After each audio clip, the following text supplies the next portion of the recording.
All right, welcome to Computer Science S76, Building Mobile Applications. My name is David Malin. I'll be your instructor for this summer. So we have a lot of new toys up here today, so I'm going to do my best not to embarrass myself by toggling between multiple machines and hitting this screen. So please forgive if I look like a neophyte when it comes to this stuff. But we do know a little something, at least, hopefully, about mobile applications, and that's why we're here.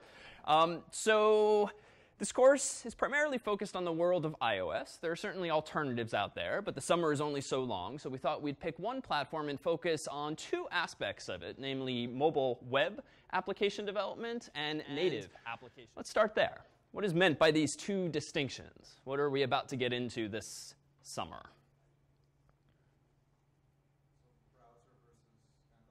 OK, so browser versus standalone. So a mobile web application is one that, of course, runs within the confines of the browser, which likely means a mobile web application is written in what language? Yeah, so HTML, CSS, and then if it's an actual application, presumably there's some programming language underlying it, so not just a markup language, so something like JavaScript. So indeed, that'll be the trio of languages that we use for mobile web applications. And now native applications. They don't run inside of a browser, so where do they run? Sorry? So on the OS itself. So there's this language called Objective-C that Apple's used for some time, most recently in the context of iOS, their mobile operating system, with which you can write native applications, which are ones that once you've written the source code, you can compile them, so to speak, into object code or machine code. And that machine code runs natively on the CPU and on the operating system that's running on an iPod, on an iPad, or on an iPhone these days. So we're going to focus on both of these over the course of the next several weeks, though mostly on the native side of things, because indeed that's probably where the greatest returns are in terms of new material and challenges. But we will spend today and the first project in the course on the mobile web aspect. So before we get there, let's take a look at what we actually mean by this. So let's start with mobile web. Here is a screenshot of a typical iPhone, and you can, of course, pull up Safari on the bottom there. And when you do, you might be inclined to actually visit a website, like Harvard's here, that's mobile friendly. So the irony is if you go to harvard.edu, you don't actually get the mobile-friendly version. You get the desktop-friendly version. But if you guess and type in manually m.harvard.edu, m generally designating mobile, you do in fact get this site, which looks much more touch-friendly. So what does it take to actually make a mobile web application like this that's clearly conducive to actually interacting it with your fingers? So things are big enough to touch, text is big enough to read. What's involved in doing this? Well, you all have probably come into this course with some background in HTML and CSS, maybe a little bit of JavaScript. But to do something like this, all you need is pure HTML, a little bit of CSS, and a little bit of savvy as to what tags and what properties actually underlie little configuration details that make things much more mobile friendly, much more touchable, much larger at the end of the day. So here's an example of Harvard's site. It may look like these things are buttons, 4 buttons here, 3 buttons down, but all these are pings or GIFs or JPEGs in image tags, IMG tags, with which you're probably familiar. They're laid out in some kind of grid fashion with a table or with a sequence of divs. And so they've just been optimized by the designers to be sort of conducive to being touched by one's finger. And the graphics have all been similarly designed in Photoshop, but they're like to fit in this interface. So at the end of the day, if we look underneath the hood at this website and look at its code, you're just going to see some fairly familiar HTML, CSS, and not all that much magic. But there probably are a few tags that underlie it that make it a little more mobile friendly, just like they do sites like these. You would just take it for granted that when you pull up a site like Gmail or m.harvard.edu or dozens of others out there that you might use, that they come up in this web mobile conducive way. But it does take a little bit of savvy. So before we dive into anything approaching the native side of things, let's take a look at HTML5. So if you've been programming HTML in some form for some time, you probably started out with earlier iterations, maybe even XHTML and various tags that have come and gone over the years. But HTML5 is now what's with us, and browser support is increasing for its several features. We won't dwell too much on the basics of HTML, because I'll assume that you largely know those. But what we will do is try to solve at least one problem. But first, some canonical HTML. There we go, my first goof. All right. There's what lies ahead. So let's go to, let's say, this slide here. All right, just as I intended. So this is a mobile website that we've made for the course, Computer Science S76. And it's got 2 links, lectures and syllabus. But odds are most of you can barely, if at all, see lectures or syllabus. And yet this is just very simple HTML. In fact, what tags have I probably used in this website? I can show off that this thing does actually work on demand. So we've used the anchor tag to actually have a link that's clickable in blue there. What other tags are probably there? What's that? So the list tag, so a UL tag for unordered list probably, an LI tag, and then the easy ones, HTML, body, head, title, and all of the other boring ones that probably underlie this page. But I haven't really told the browser that I should anticipate that this thing's going to be viewed on a mobile device. It's barely legible. And why is that? Well, most browsers assume by default, even mobile browsers running on our phones these days, that they're sized really for desktop computers. And just in case this is actually a real website with lots of graphics and text, your phone is going to show it at the default zoom level, which is not going to lend itself to actually seeing up close what the text is that you've actually marked up there. So how can we go about fixing this? What's the easiest kludge via which we can fix this problem? Enlarge the font size, right? We can deploy some CSS. We can change the font size, the font family, any number of tweaks we can make aesthetically in hopes that it actually works. Unfortunately, then, if you then view the same site on a desktop browser, if that's also your goal, then the thing's going to look like the opposite problem has happened. So we need somehow we need some way of telling the browser dynamically to size itself based on what the device actually is. And it turns out there's a way of doing this.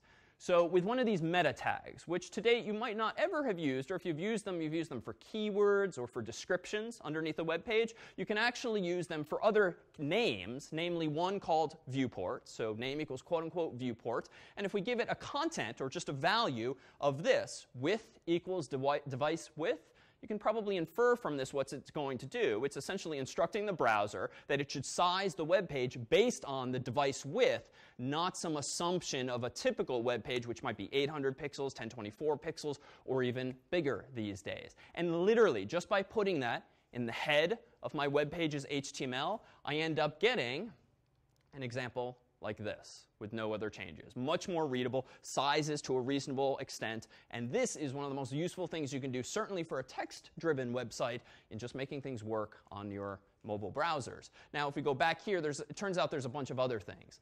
And this might now explain why you've gone to some mobile, unfriendly websites and have been driven nuts by the fact that you can't do what on some mobile websites on your phone?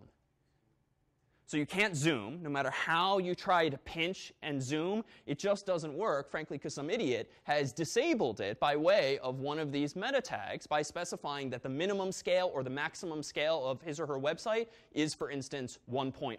That's the maximum and the minimum via which you might want to scale it. Now, the upside of doing something like this is that the site is probably going to look exactly the way the designer intended. The downside, of course, is that if your eyes are not consistent with the designer's vision, you're not even going to be able to override that setting. So some value, but also a frustration. So do bear in mind, too, that just because things work well for you on your own phone doesn't necessarily mean your users are going to be as enamored. But by far, the most useful at first glance for us would be something like this, and just solving that particular problem.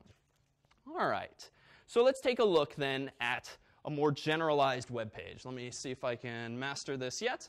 So here, I propose that this is the simplest possible web page that we can make in HTML5 that validates and at least has some bare minimum of content. So for those unfamiliar with HTML5, turns out it's probably simpler than the flavor of HTML with which you've been familiar. One, the doc type is no longer the atrocious, unmemorable thing that it was for some time with HTML4, with XHTML. It's quite simply open a bracket, bang, doc type, HTML. And then below that, you actually have the body of your web page. So this is called the doc type declaration, the document type declaration. And all this really is a signal, a hint to the browser that's reading the contents of this .html file, what version of HTML it is. Because if you've been designing pages for the web for some time, you've probably run into various headaches with Chrome or Firefox or IE or other browsers because they all behave slightly differently. You might have come across something called quirks mode. And quirks mode essentially dictates how a browser interprets certain patterns of HTML. And long story short, it's this doc type that hopefully these days will increasingly kick browsers into a standards compliant mode so that your pages work more consistently across multiple browsers. All right, but this here is a representative web page, but we can do more than this. Suppose that we actually want to infuse a bit of stylization. We can add this line here in yellow. Functionally, what happens now when a web browser visits a web page containing these contents as it parses the file, top to bottom, left to right? Tell a story, if you could, just in your own words, somehow involving the network, somehow involving whatever this yellow tag is, that explains, for those less familiar, what this line of yellow text is doing functionally.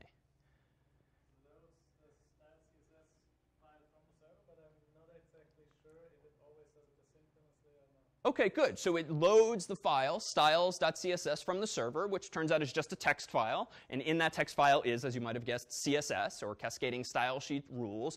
It does load it synchronously, top to bottom. So there is, in fact, an order to the tags in HTML, so that if you load a file here and then another one here, you can, in fact, assume that B is going to be loaded after A, which certainly has its advantages, though we'll see some problems that can nonetheless arise when it comes to this sort of worry about synchronization. This relation here is just telling the browser that the relation of this file to the rest of the HTML here is that it's meant to be a style sheet, so it should somehow be applied. And so inside of this styles.css file is your typical rules for fonts and colors and borders and all of that. And they are then applied to all of the elements, all of the tags subsequently in this web page. So that too is probably familiar, but we'll use this to our advantage as time passes, certainly to stylize things and perhaps solve some additional problems that might arise. In fact, let's go ahead and propose this. This website that we have here is pretty damn uninteresting. All we have is a super simple text-based website for the course. Not all that compelling, even though if we click through these various links on the course's website, we would actually get to the PDFs and the content that we want. But let's see if we can't stylize this a bit more so that we can make a web application look more like it's a native application, even though I have no idea yet how to write a single line of Objective-C. So let's try to make this look more like an actual application. So to do this, let me offer a brief aside on the ways in which you can approach development of web-based applications on your own Mac, presumably, but the same holds true for PCs.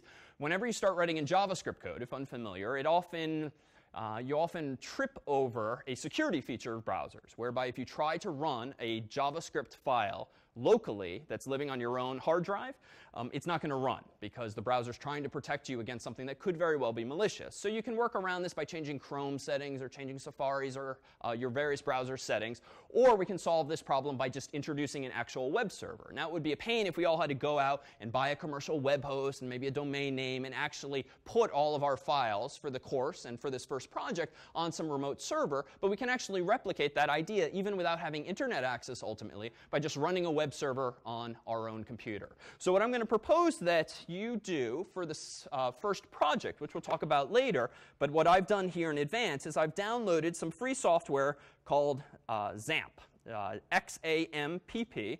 And this is free software that actually exists for Mac OS, Linux, Windows, and probably a couple of other operating systems that once you figure out how to navigate its somewhat cryptic pages of links, you can get down to the download page and download, in this case, the universal binary for Mac OS. And as an aside, for any projects, we would point you in this direction explicitly. You don't have to memorize all of these little details.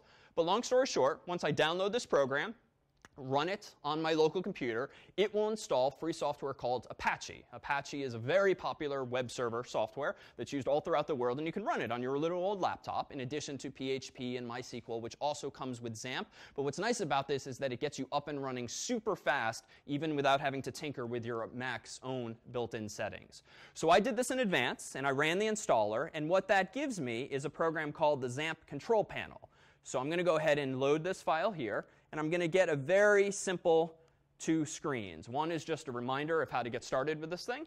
And the other is just this little control panel via which I can start Apache. And we're not going to bother using FTP or MySQL. All we need is a place to put our files. I'm being prompted for my password there. And I should now see a green light, which indicates that a web server is running on my computer. Unfortunately, my computer here is not on the public internet. I don't even know what its IP address is, and it definitely doesn't have a domain name. So how do I go about accessing with a browser? Let's forget about phones for the moment. The web server that's now running on my particular laptop here. Yeah. Yeah, so it turns out that all computers that are running web servers are configured with a default name, and that name is usually localhost. So if I pull up a browser, I happen to be using Chrome, but I could use Safari or whatever else I have on my own Mac here, and I do http://localhost, one word, and then hit enter, what I'll see is this default page. So this is coming from a web server. It just so happens that that web server is running where? Okay, on my own laptop. Has nothing to do with the internet. I could unplug my cable now. I could turn off the Wi-Fi, and I could still actually interface with this development environment. And so that's what we're going to use it for. You don't strictly have to do this for the first project, but this is a nice and quick and dirty way of getting yourself up and running with a web server. So now we can get back to focusing on the web stuff and the development thereof. So what I'm actually going to do next is I'm going to grab the distribution code for tonight's lecture. So if I go to cs76.net, if you have trouble getting on Wi-Fi during the break, we can log in as ourselves if need be, or you can use your Harvard University ID and PIN. But we'll take a break in a little while and can field those kinds of questions. If we go to the course's website and go to lectures, I myself am going to scroll down to source code. I'm going to download a zip of that source code. Once I unzip it, it's going to end up on my desktop, and it's going to be a directory called source 0. And in there is all of tonight's examples in advance in case we want to pull up something that's been pre-written. And what I'm going to do now, for those less familiar, let's see. Actually, I'm going to do this the easy way. I'm going to open up my Finder. I'm going to go ahead and find my own personal jharvard directory. And I'm going to create in this directory a folder called Sites. Now, I had no idea that I was supposed to create a folder called Sites until I read this little cheat sheet that popped up automatically when XAMPP was installed. Now, tragically, there's a typo in the little cheat sheet here, and it says create a folder called sites-folder. There should be no dash. There should be no folder. It's just a folder called Sites. But now that I've done this, anything I put in there is going to be accessible on that web server running locally as though I had put it there via FTP or SFTP. All I'm going to do is start putting my files in there. So for simplicity, what I'm going to do is drag my source 0 directory into my sites directory so that for the rest of tonight, everything is in that folder. And now I argue that it's accessible via my browser. So let me prove that. Let me go back to my browser. Let me go to http://localhost. Unfortunately, I still see this default screen, and XAMPP has taken it upon itself to redirect me even more deeply into the server. But I'm going to say no. I want to go to ~jharvard and then hit enter. And now I see the contents of John Harvard's sites folder. And so what's in there now is my source 0 directory. And now we can resume our look at this really poorly implemented website for the course now that we have a web server running locally. Now that I've copied the distribution code for tonight into that public directory, and now that I've pulled up the appropriate URL in my browser connecting to that local web server. All right. That was perhaps a lot that was new. Again, the project specification will recap any details you need to repeat yourself. But any questions, conceptually or technologically, as to what we just did? Yeah? Sure.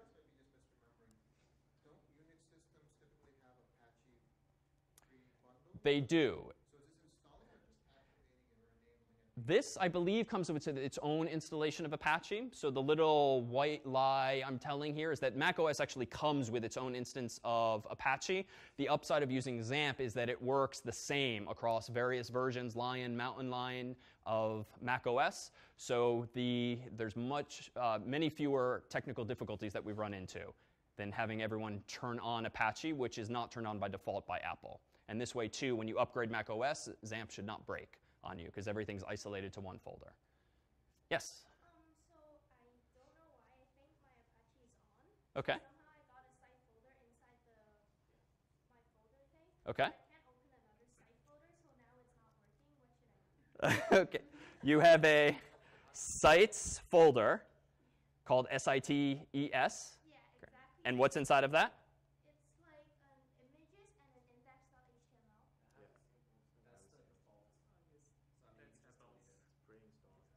Oh, I wonder if that ended up in, I have another account on this laptop, and maybe that guy got that. OK, so I think it's safe for you to delete the images folder, delete the index.html folder, and then you will be in the state that I'm in by dragging the source directory into that folder. So I'll just keep that sites folder. Keep the sites folder, empty it, though, and just put source 0 in there.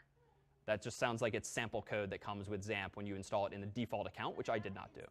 my XAMPP yet. Then you have something else that's doing that. Let me propose that we will focus on that one-on-one at the break. How about?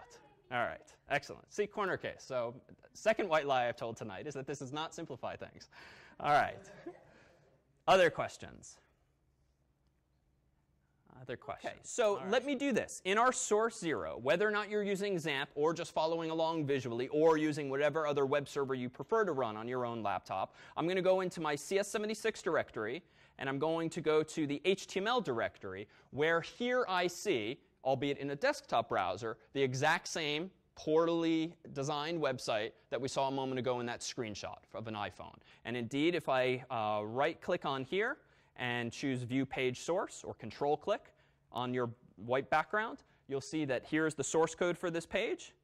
And here we have some very simple HTML. As predicted, there's an unordered list, as you said. There's a list item. There's an h1, a body, and all of this. And there's also this meta tag. And that's what makes things look better within the confines of this browser. But can we improve the aesthetics still? Well, let me go back and go into this CSS directory. And voila, what a pretty looking website now. And we've done this entirely by using CSS. And it does look, up until 2 weeks ago when Apple decided that all of iOS was changing aesthetically, this looks like what? An iPhone. Well, if we at least size it to the appropriate size. So let me go ahead here. Doesn't that look like your iPhone? So it kind of does, with the typical menu at the top and the sort of tabular list of menu options. And indeed, if I go ahead and click this, we see the sub page, which is lecture 0 or lecture 1. And if I keep clicking, I'll see more. But what did we not get? What features did not just happen on the screen? There's no animation, right? If you're a fanboy or girl of iOS and Apple more generally, you know that it's these little touches, like the sliding from side to side, that sort of makes the experience feel the way it typically does. But this, let me go back and do it again. If I hit the back button and then click lectures again, it just flips like a normal web page. So we're sort of mimicking the aesthetics of iOS, but we haven't really recreated it. So how could we go about getting some form of animation? Well, we probably need some more sophisticated CSS or some JavaScript, some actual logic to move content from side to side. But before we do that, let's go to the source of this page just to get a sense of what was going on here. So this is the source for this page. And if I maximize my window and zoom in here, there's only one line of code that's different. What jumps out at you? Yeah, so there's just the link tag up here, href equals ios.css. The relation is style sheet. So let's see what that is. Now, as you probably know from web development, I can just go up here, and I can say ios.css, enter, and I can see this page. And we won't dwell too much on the details here, but here's where I'm setting some font stuff and some margins. H1, so that was the title of the web page that said CSCI S76. We have a background color that I chose to mimic what Apple itself uses for its default blue shade. We're using a background image here to actually do a gradient. What does -WebKit-gradient mean? Most CSS properties and values don't begin with dashes. Yeah, it's a browser prefix. What does that mean? So some of the newer CSS properties are different by browser. So I can't remember. I think WebKit is Safari, or is it Firefox? WebKit is Safari and Chrome. Yep.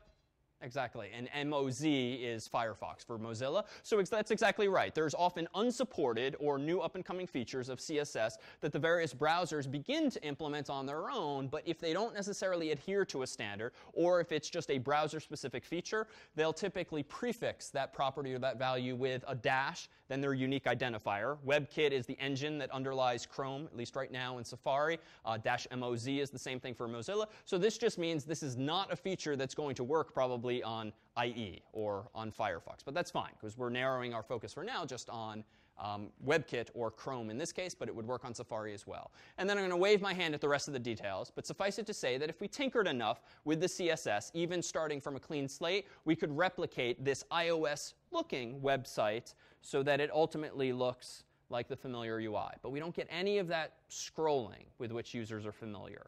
So let's go back into one last directory, and let's introduce a framework here that's called jQuery Mobile. So you're probably familiar with jQuery if you know any JavaScript. If not, we'll dive into a bit of it tonight. But what you might not be familiar with are various frameworks for actually helping with the development of mobile-based websites. So if we look to pass this example here, we'll mention 3 tonight. So jQuery Mobile, as the name suggests, is a jQuery library, very popular library that's specifically geared around mobile user interface details. So we'll glance at some of its capabilities now. PhoneGap is another framework that we won't look at tonight, but PhoneGap is sort of this best of both worlds, whereby it's a framework, so downloadable code that someone else wrote, that you can use to implement native applications using HTML and JavaScript. So you don't even have to know Objective-C yourself. And we'll peel back that layer eventually, but for now, know that someone else has taken the trouble to figure out how to write the bare amount of Objective-C code that then embeds the equivalent of a web page inside of a native application so that we can just write web-based code, but still put it in the App Store, give it an icon on the home page so that it actually feels more like a native application, even though it's running somewhere else, typically on some web server. So that's another framework of interest. And then Sencha Touch, which is similar in spirit to jQuery Mobile. It helps us make aesthetics that are mobile friendly, but it's definitely a more complex framework than jQuery Mobile. So we'll just focus on the first of these. So if I go back to my other screen here, and I go into the framework sample code for today, now we have an UI that looks almost the same, but there is a little something that's different. Anyone recall what was absent last time? Yeah, so these little iOS looking arrows. And if we go ahead and click on this row, notice that it's also highlighting just a little bit, which is nice, at least in the desktop environment. Now we have a little bit of sliding that goes on. So that, too, is pretty nice. But let's dive a bit deeper. We'll come back to this in a week or two, but I have in advance installed an application called iOS Simulator. So this is software that Apple distributes with Xcode, which is their integrated development environment for writing iPhone applications and Mac software. And if I pull it up here, it looks like this. So it looks like the screenshots I've been using earlier. And if I go up to Safari and click here, so even though it looks like a phone, I'm controlling everything with my keyboard and touchpad here. I'm going to go to http://localhost//jharvard. Damn it, what a bad mobile website. So why is this page so small all of a sudden again? So whereas up until now, all of the examples we've been looking at were written by me, and I included that meta tag, this particular page was generated automatically by whom? This is just a directory listing. Let me zoom in. So if you hold down, and we'll get to this in a couple weeks, if I hold down Option when clicking, I can pretend to have 2 fingers on my laptop screen, and then I just have to kind of scroll to get back to where I want at the top. So there's the text we were looking at. Who generated this directory listing? Yeah. Apache? Yeah, it was Apache. So much like you've seen on the internet, any web server, if you go to a folder that has the appropriate permissions, will just show you all of the files in that particular directory. Apache's doing that. Apache doesn't know I'm on a mobile device, and whoever wrote the Apache code didn't know or care about this meta tag for the viewport settings, so it's just super small. So at least when navigating these folders for Apache, we're going to get this annoyingly small screen. But that's OK. Let me just deal with it for a few moments. Go into my CS76 directory. Zoom in again, move it over here, and then go into Framework. And now it does look a lot more like a native iOS application, right? So we're not just fooling by using Chrome. This is the actual simulator, and it would work the same on your phone. The only catch is my phone probably can't talk to my laptop unless I jump through some hoops to get the Wi-Fi to cooperate to make that work. But now let me go ahead and click on Lectures, just as I did before. Let's click Lecture 0.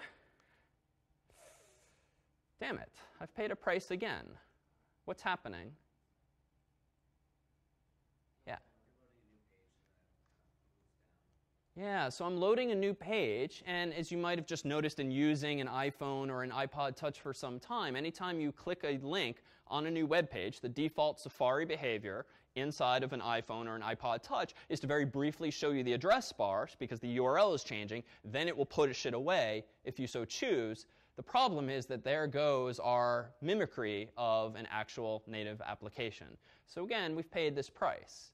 But someone argue in favor of nonetheless proceeding to implement, say, the course's website using HTML, CSS, maybe some JavaScript, without ever touching or learning Objective-C. Works on all devices. It would work on an Android phone. Windows mobile phone wouldn't look like it belongs on either of those devices, but it would certainly still work. Speed up development time. Speed of development. Sort of 15 minutes later, we're done with the course's website. So we don't even have to look at a line of Objective-C.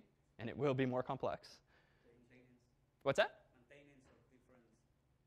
You don't have to be changing like every single native app you have. Yeah, exactly. It's a lot easier to update because even though I'm using this local web server right now, if you imagine just uploading that to the real internet and some commercial web host, I can just upload my code in one central place and no one has to update their native software. They don't have to go into the App Store to run an update. It's just anytime they visit my page, it's just going to be the way I intend it.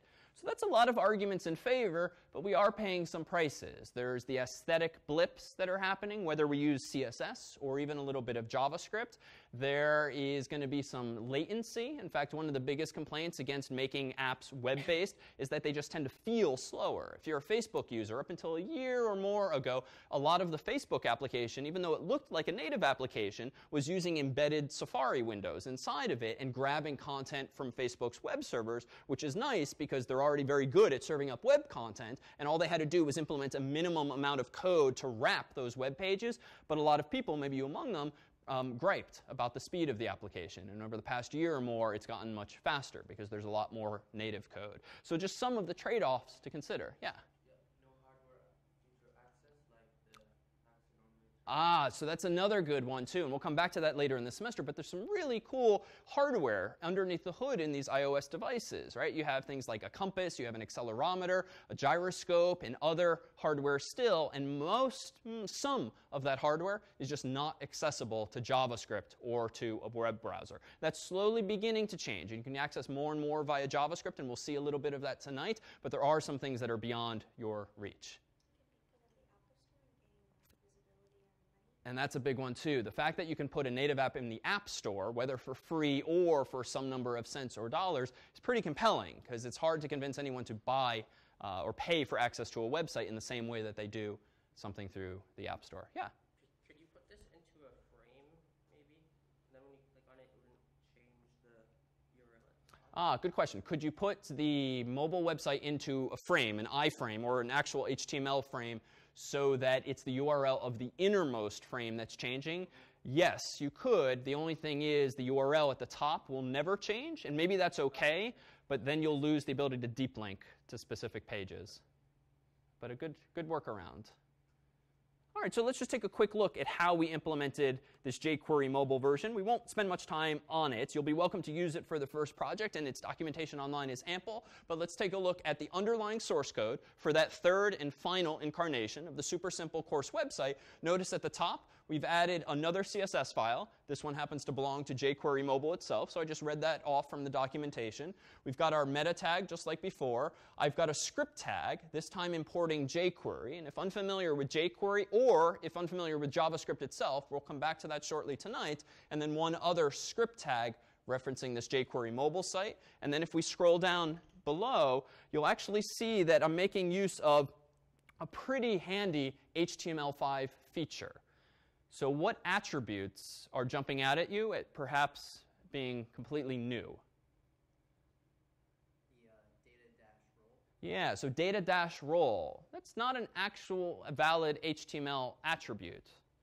And what else? Data-theme. That's pushing it further. That, too, is not a standard attribute in HTML5, but this is actually a feature of HTML5. If you prefix an attribute with data hyphen, you can create any attributes you want. And they will not be flagged as invalid by a validator. The browsers won't choke on them. So this is a way of storing metadata often inside of your web page in a way that's going to be very accessible via something like JavaScript, but without resorting to hacks and coming up with your own tags and your own attributes, which the world did do for some time with HTML4 and XHTML, which often made browsers unhappy. So this is like a nice way of including metadata alongside your own data. But as for what jQuery mobile is doing, well, why did I put data role? Why did I put data theme? I just read the documentation for jQuery Mobile. And jQuery Mobile essentially told me to make one div for each of the screens that I want to exist in that faux application, the first one being the home page, the next one being the lectures page, the third one being the lecture 0 page. So I just have a div here, including some links. And if we keep scrolling down further, you'll see another bunch of content, another page, so to speak, for lectures. And so in short, the folks at jQuery Mobile decided to leverage these arbitrary data attributes to create their own markup language, still using valid HTML5. And what do you think their JavaScript file does upon being loaded into this page, for those familiar already with some JavaScript? How does jQuery Mobile turn this HTML into the user interface we saw as this?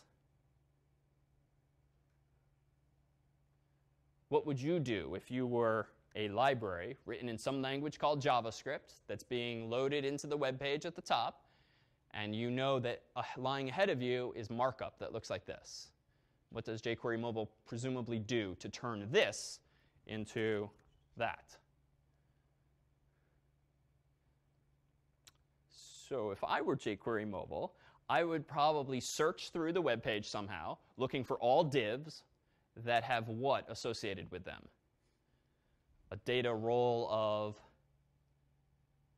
page. Not asking you how to do this, just high level conceptually. So if I were jQuery Mobile, I'd probably do some kind of search of the whole web page, looking for divs that have a data role of quote unquote page. And then I'm going to do something aesthetically, probably involving some CSS, to create that rectangle that looks like a screen of a native application. And I'm going to do that again and again and again for each of the pages that are defined in here. And meanwhile, anytime I encounter a div who has a data role of header, for instance, well, that's when I'm going to deploy some of that nice gradient with the blue shading. And I don't know how I'm going to do that, but at least at a high level, that's all this library is doing. And so what's nice about jQuery Mobile is that you don't even need to know JavaScript to use it. You need to just follow their directions and mark up your own content using this div approach with these data attributes. Sencha Touch, by contrast, one of the other frameworks I mentioned, very much the opposite. You instead write a whole lot of JavaScript code to create your user interface. jQuery Mobile is meant to be much more lightweight and much simpler.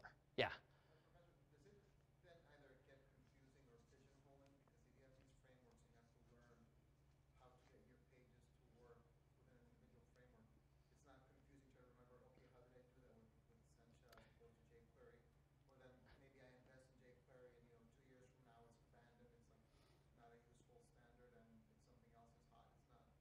So it's a good question. Let me summarize as, doesn't this get confusing, or doesn't this paint you into a corner if things change over time, or you just have to remember all of the various aspects of some fairly proprietary, if open source, design? Short answer, yes. And that's sort of one of the trade-offs you make, whether or not you implement something entirely on your own, using pure, raw HTML, your own CSS, your own JavaScript code, or you try to save time and stand on the shoulders of other people who hopefully have a good community behind them, who have good documentation behind them, to save yourself the hour, the 10 hours, the 100 hours that it would otherwise take just to kind of come up with this overarching framework. So short answer, yes. It's definitely a downside, but if it means you can finish the project in 10% of the amount of time, that too could be compelling. You could implement it 10 times over the next few years as things change. But definitely a challenge overall. Other questions? Yeah? It looks a little bit like you define all the pages in one HTML page actually from this example. Indeed. That's something that's always the case with jQuery Mobile? With jQuery Mobile, at least with this particular user interface that I've chosen, yes. All of the HTML and all of the pages are in one arguably big HTML file. And the motivation for that isn't largely so that you can do the seamless transitions with as little latency as possible. If you instead had to fetch more content with every transition, you might introduce a second, maybe even 2 seconds or more of delay, and that would make it feel even less like a native app. You can do that, and you can tell the browser to go fetch those pages dynamically, which frankly is necessary if you had more than 3 pages. Maybe you had 3,000. You just wouldn't want to send a 10 megabyte file down, but that too is a trade-off, and you have to decide where the line is between convenience and size. Good question. All right, so let's pluck off a few smaller details, smaller features of HTML5 that we can leverage here in order to make pages all the more mobile friendly. So if I switch back to this screen here and move us ahead to here, there we go. So here's a new one, another meta tag. So Apple has made ample use of this meta tag, which again today some of you have probably never used, or you've used it for some search engine optimizations. So here is one called Apple Mobile Web App Capable. If its content is quote unquote yes, what do you think this means? It is indeed mobile web app capable. What does that actually translate into? So most iPhone users don't actually do this, but you might know that if you're visiting a web page in Safari and you decide, wow, I really like this website, I want to return to it in the future, you can either, one, bookmark it, which is very 1990s style, or what else can you do if you've ever actually done this? What's that? So you can actually add it to the home screen. So if I go to, let's go back to my iOS simulator, which again we'll have you download in a week or two's time. And I go back to my directory of code. Let me go back, and let me go into tonight's. Well, that would spoil the surprise of what I see here. Yes? Fix that later. So if I go into my HTML5 page, folder, and scroll down here, and I go to, let's say, app.html. This is a super simple app. I spent like 5 seconds making it. All it has is an image tag. But I really like this image, and so I want to not only bookmark it, I actually want to have an icon on my home screen that forever shows this icon complete with the glistening Apple sparkles that makes it look like a very three-dimensional button. But how do you do that? Well, let me go to this same page in my browser, just so I can zoom in on it over here. And you'll see the same boring website, but underneath the hood in the source, notice that I've included this. And I've also jumped the gun and also included this, which, aptly named, makes the Apple Mobile Web App status bar style, quote unquote, black. So instead of getting the default blue or some other color, I just want the status bar at the top of my Safari instance to be black in this case. So if I go to my mobile browser and click on this icon here, which any iPhone user has, notice here in the middle, I have an icon, Add to Home Screen. If I did not have that mobile-friendly feature enabled, we couldn't do this. I'm going to go ahead and add this to my home screen. It's called Harvard App. It's pulling that from the title tag of the web page. And now it's here on my desktop. And now I have an icon on my desktop. So I can now forever get back to this app by clicking this. And notice the status bar is black. And notice, you can't quite see my fingers doing this, but if I click on the screen or touch the screen and try to drag down, what is absent? Yeah, so the address bar, the URL bar that's usually there. But this is Safari, but it's mimicking the idea of a native application by not revealing to me that it's Safari. But the only reason it did that was because in my HTML, I proactively, if verbosely, told the browser that it is mobile web app capable. So that's all that meta tag does. And there's a bunch of others that do similar tweaks to your interface. The status bar style we just saw, the Apple Touch icon can also be defined here. So if you define Apple Touch icon to be some ping, and there's actual pixel specifications you can read up online or just match the one that we included here, that's how you can specify what icon shows up. So it's not the default fav icon or whatever black and white icons there by default. You can do a pre-composed one. So if you really don't like Apple's sort of three-dimensional glistening of your icons, which they add for you to your icon, you can say, I have a pre-composed ping, which means I'm really good at Photoshop. I made the three-dimensional button myself. Don't add additional gloss to it. So there's that feature as well. And then startup image. If you have a really crappy website that takes a really long time to load, you can show the user an image as it's loading up. It isn't necessarily a bad website. It might just be one that has to request a whole lot of data. If Gmail, frankly, needs to request a lot of data so that you can begin interacting with your folders and labels and your inbox. So Gmail, for instance, might have an icon implemented in this fashion here. So any questions on those more aesthetic tweaks that you can apply? All right, so where does that leave us? In order to get that slightly more dynamic interface, even though it was imperfect with jQuery Mobile, we added this last line of yellow text in a language called JavaScript. Some of you, many of you might not even know JavaScript, or at least the aspects of it that we're going to leverage for mobile. But let's pause here, take a look at the course itself before diving back into actual development. So this is building mobile applications. What does that actually mean? The prerequisites for the class, as you might have seen in the course catalog, are simply these: prior programming experience in any object-oriented language. So that could be something like Java, C++, C#, or any number of other languages. But the goal is to have students in this course have comfort already on the way in with the notion of classes and objects and instance variables and class variables, even if you know some of those things by different names. So if you're on the fence about your preparedness for the course, or not sure if what you learned is consistent with our expectations, during the break that we'll take in a bit, or at the end of this class tonight, do come up to chat with me or others of the staff who I'll introduce in a bit to see if we're on the same page as you, so that frankly, you don't have a bad experience over the next several weeks simply because you don't have the requisite knowledge. 6-7 weeks is going to really fly by, and if you're trying to learn the prerequisites for the course while trying to follow the course, it could certainly be more than an arduous task. So touch base with us if unsure. Comfort with HTML and CSS. If you didn't really bat an eye at anything we just did,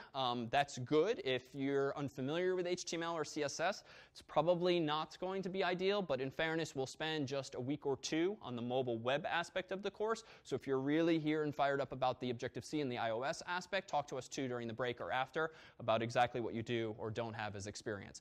You don't, as you've perhaps inferred, need an actual iPhone, iPad, or iPod for the course. You can do everything in the confines of a simulator. You do pay a price for that, in that you can't have access to like the accelerometer. So like even shaking your laptop's not going to do anything to the simulator. So you do not have quite as much functionality, but if you do have an iOS device of some sort, you can use it for the course, certainly to test your mobile apps, but also your native apps. The catch is that Apple doesn't like to let us install software rewrite on our own hardware unless we pay Apple for that privilege. So you actually typically need to sign up for what's called an iOS developer account, which typically is $99. If you plan on doing iOS development after the course, so 7 weeks hence, it's probably a good thing to sign up for anyway, even right now, so that you use your Apple ID, so that you can download betas. For instance, I'm running iOS 7 on my phone already because it's accessible to people who are in the developer program.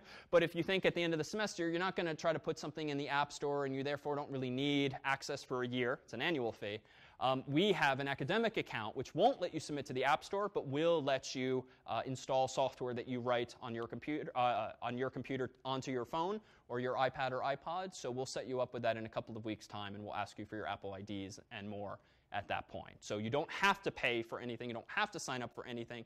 But if you're going to be doing this for the next year, you might as well do it sooner rather than later, so you don't have to transition from our account to yours in a couple of months' time. Any questions on prerequisites? All right, so expectations, pretty straightforward. To attend all of the lectures and labs, more on those in just a moment, and submit all of the projects, more on those in a moment. Lectures, this is lecture. The focus will be on 1 week on web apps, namely this one, with a project that itself will take 2 weeks, and then 5 of the course's weeks on native applications, Objective-C, iOS, and related features thereof. This is an incomplete list of the topics and the concepts that we'll be looking at. We'll go into more detail over the coming weeks as to what it means to develop native applications. We definitely will not cover the entirety of the iOS SDK. They just released another 1,500 APIs as of 2 weeks ago with iOS 7. There's thousands of APIs for them means method or variable, apparently. But the API itself is very rich. There's things like the map SDK with which you can embed maps, and there's the touch interface, and there's a storage layer, there's a database layer, and all sorts of ancillary ones. What we'll do in our time together over the summer is try to focus on really the most fundamental and the ones that are most representative of other SDKs, so that when you decide to write your own application, even if we never, for instance, use the gyroscope, at least the framework and the mental model will be similar from aspects of the language that we did do. Whoops, let's just zoom out for a moment and then zoom back in on labs. So what are labs? So per the course catalog, labs are going to be the hands-on aspect of the course that'll take place same time, but on Wednesdays of each week, led by the course's teaching fellows. And these will be opportunities for you to bring your laptops as well. We'll meet not here, but in a more classroom-structured environment across the hall and set up workstations for everyone. And it will be a mixture of hands-on opportunities to explore recent materials, so things similar in spirit to what we did tonight, to explore the week's projects and to get some hints and tips and tricks as to how to dive into those, and also an opportunity for one-on-one Q&A with the course's staff, generally toward the end of of those labs, we'll reserve some time for office hours-like environments so you can work on your projects alongside classmates, but have the support structure of some of us there to field questions for you. The website is here, as you might have found already, cs76.net. Discuss is the web-based tool that we'll use over the course of the summer to interact. Rather than rely on email, which ends up going only to us and back to you, we'll generally point you toward Discuss, which is the course's discussion forums. You can still post questions to the staff privately there. There's a link on the course's website to Discuss. And what we'll ask that you do for the first project is say hello to your classmates. So if you'd like to get ahead, there's a general category in the Discuss boards, and you're welcome to say hello, a little something about yourself, and perhaps why you are interested in iOS development. There's more. OK. Projects. So the projects are really where you'll get your hands dirty in the course and retain the most, and I think learn the most. There'll be 3 total projects. 2 of them are our choices of specifications. We will specify exactly what the challenges are. The third one, though, will be your choice for you to propose to the course's staff and then design and implement your very own project. The first 2 that are signed, one will be themed mobile local. More on that Wednesday, but it will involve using browser's geolocation API, using open data sets, and mashing things together into an interface that allows users to explore news and weather, all based on their current location. Evil Hangman, meanwhile, will be an implementation in iOS of Hangman, but much more evil than you're used to, whereby rather than just have you guess the letters that the computer is thinking of, which is a very boring game once you're a few years older than when you probably last played it, the Evil Hangman version of this cheats, such that any time you guess a letter like E, the computer, or in this case your phone or iPad or iPod, is going to change the word it was thinking of and re-choose a word that's the same length but that has no E's. And when you proceed to guess A, it's going to throw away the word it was thinking about and make sure it has no E's or A's. And when you choose C, it's going to make sure the word it's thinking of is still the same length but has no E's, A's, or C's, until finally it beats you by coming up with the word like dog, which you should have thought of, but damn it, the thing was cheating the whole time. And so implementing this and calling it not Evil Hangman, but Hangman, and having your friends play it is a wonderful way to make them think that they're awful at Hangman. All right, so more on that to come. Grades in the course is fairly straightforward. Performance in the course will be determined by the projects. No exams, no attendance records, nothing beyond the course's actual workload and immersion. We'll evaluate them on 4 different axes. Scope, the extent to which you tackled the project itself. Did you bite off all of the features, or did you only even try half of it? Correctness, to what extent is it consistent with our expectations? Design, how good is it underneath the hood? How well designed is it? So a more subjective measure. And style, a more aesthetic measure. Are your variables well named? Are things nicely indented? Or is everything pretty printed, so to speak? These are the 4 axes, and they'll be weighted roughly in order in which you'll spend time on them, with style being weighted the least, but still important, correctness being worth the most, because that's arguably where you'll spend most of your time getting things to work just right. And the app party. So at the very last week of the class, Wednesday, August 7th at 6:30 p.m., we will meet standing up with laptops and with some cake and more. You're welcome to bring family and friends, and this will be an opportunity really just to share and demo for each other the individualized projects that you chose to do, or even your own implementations of mobile, local, or Evil Hangman, to share with the class the different design directions that you chose and see exactly what everyone accomplished. So it should be a fun way to end the term.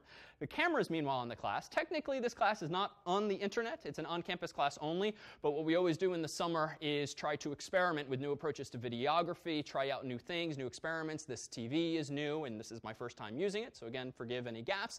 We can fix them all in post-production. But what we will do on an experimental basis is post the videos that we're taking tonight and in subsequent classes online on the course's website. So if you absolutely can't make it some night, or if I was particularly confusing one night and you want to rewatch it, or fast forward, or rewind, or slow down, we'll start posting within a few days the course's videos so that you have those there as a reference as well. If you're camera shy and don't want to be on the internet and on YouTube and the like, we'll always reserve this swath of seats. So all of you folks will not appear in any of tonight's footage, even accidentally. So those first 2 columns of seats in the middle, if you just never want to be seen whatsoever, we'll always set aside seats there. Lastly, or second to lastly, let me introduce 2 of the fellows sitting over here, RJ and Rob, who will be on board as the course's teaching fellows, working with us in labs on Wednesdays, providing feedback on work, answering questions with me on Discuss. Would you each like to come up and say a word? Surprise. You have to talk. You just have to talk close to my chest. Because of the microphone. Yeah. Hi. That's one word. Rob. I'm Rob. So, all right, I'll redeem this. So Rob recently graduated from the college and is going to be working with us in an academic capacity over the coming years with courses like this one. RJ is a rising senior at the college and is also teaching fellow for one of our undergraduate classes as well. So that was RJ and Rob. Lastly, before we take a break, one of the goals of bringing this TV online tonight was so that we could have a little of this in motion. So why don't we, first let me change state here. Pull this up, and let's take a 5 or so minute break. Whoever would like to come up and play Fruit Ninja on the TV is welcome to, and RJ, Rob, and I will field questions off to the side, and about 5 minutes from now we'll regroup. There are bathrooms down at the other end of the hallway. If you also go to the other end of the hallway and turn left and go down a smaller hallway, there's vending machines, candy and soda. We'll see you in a few.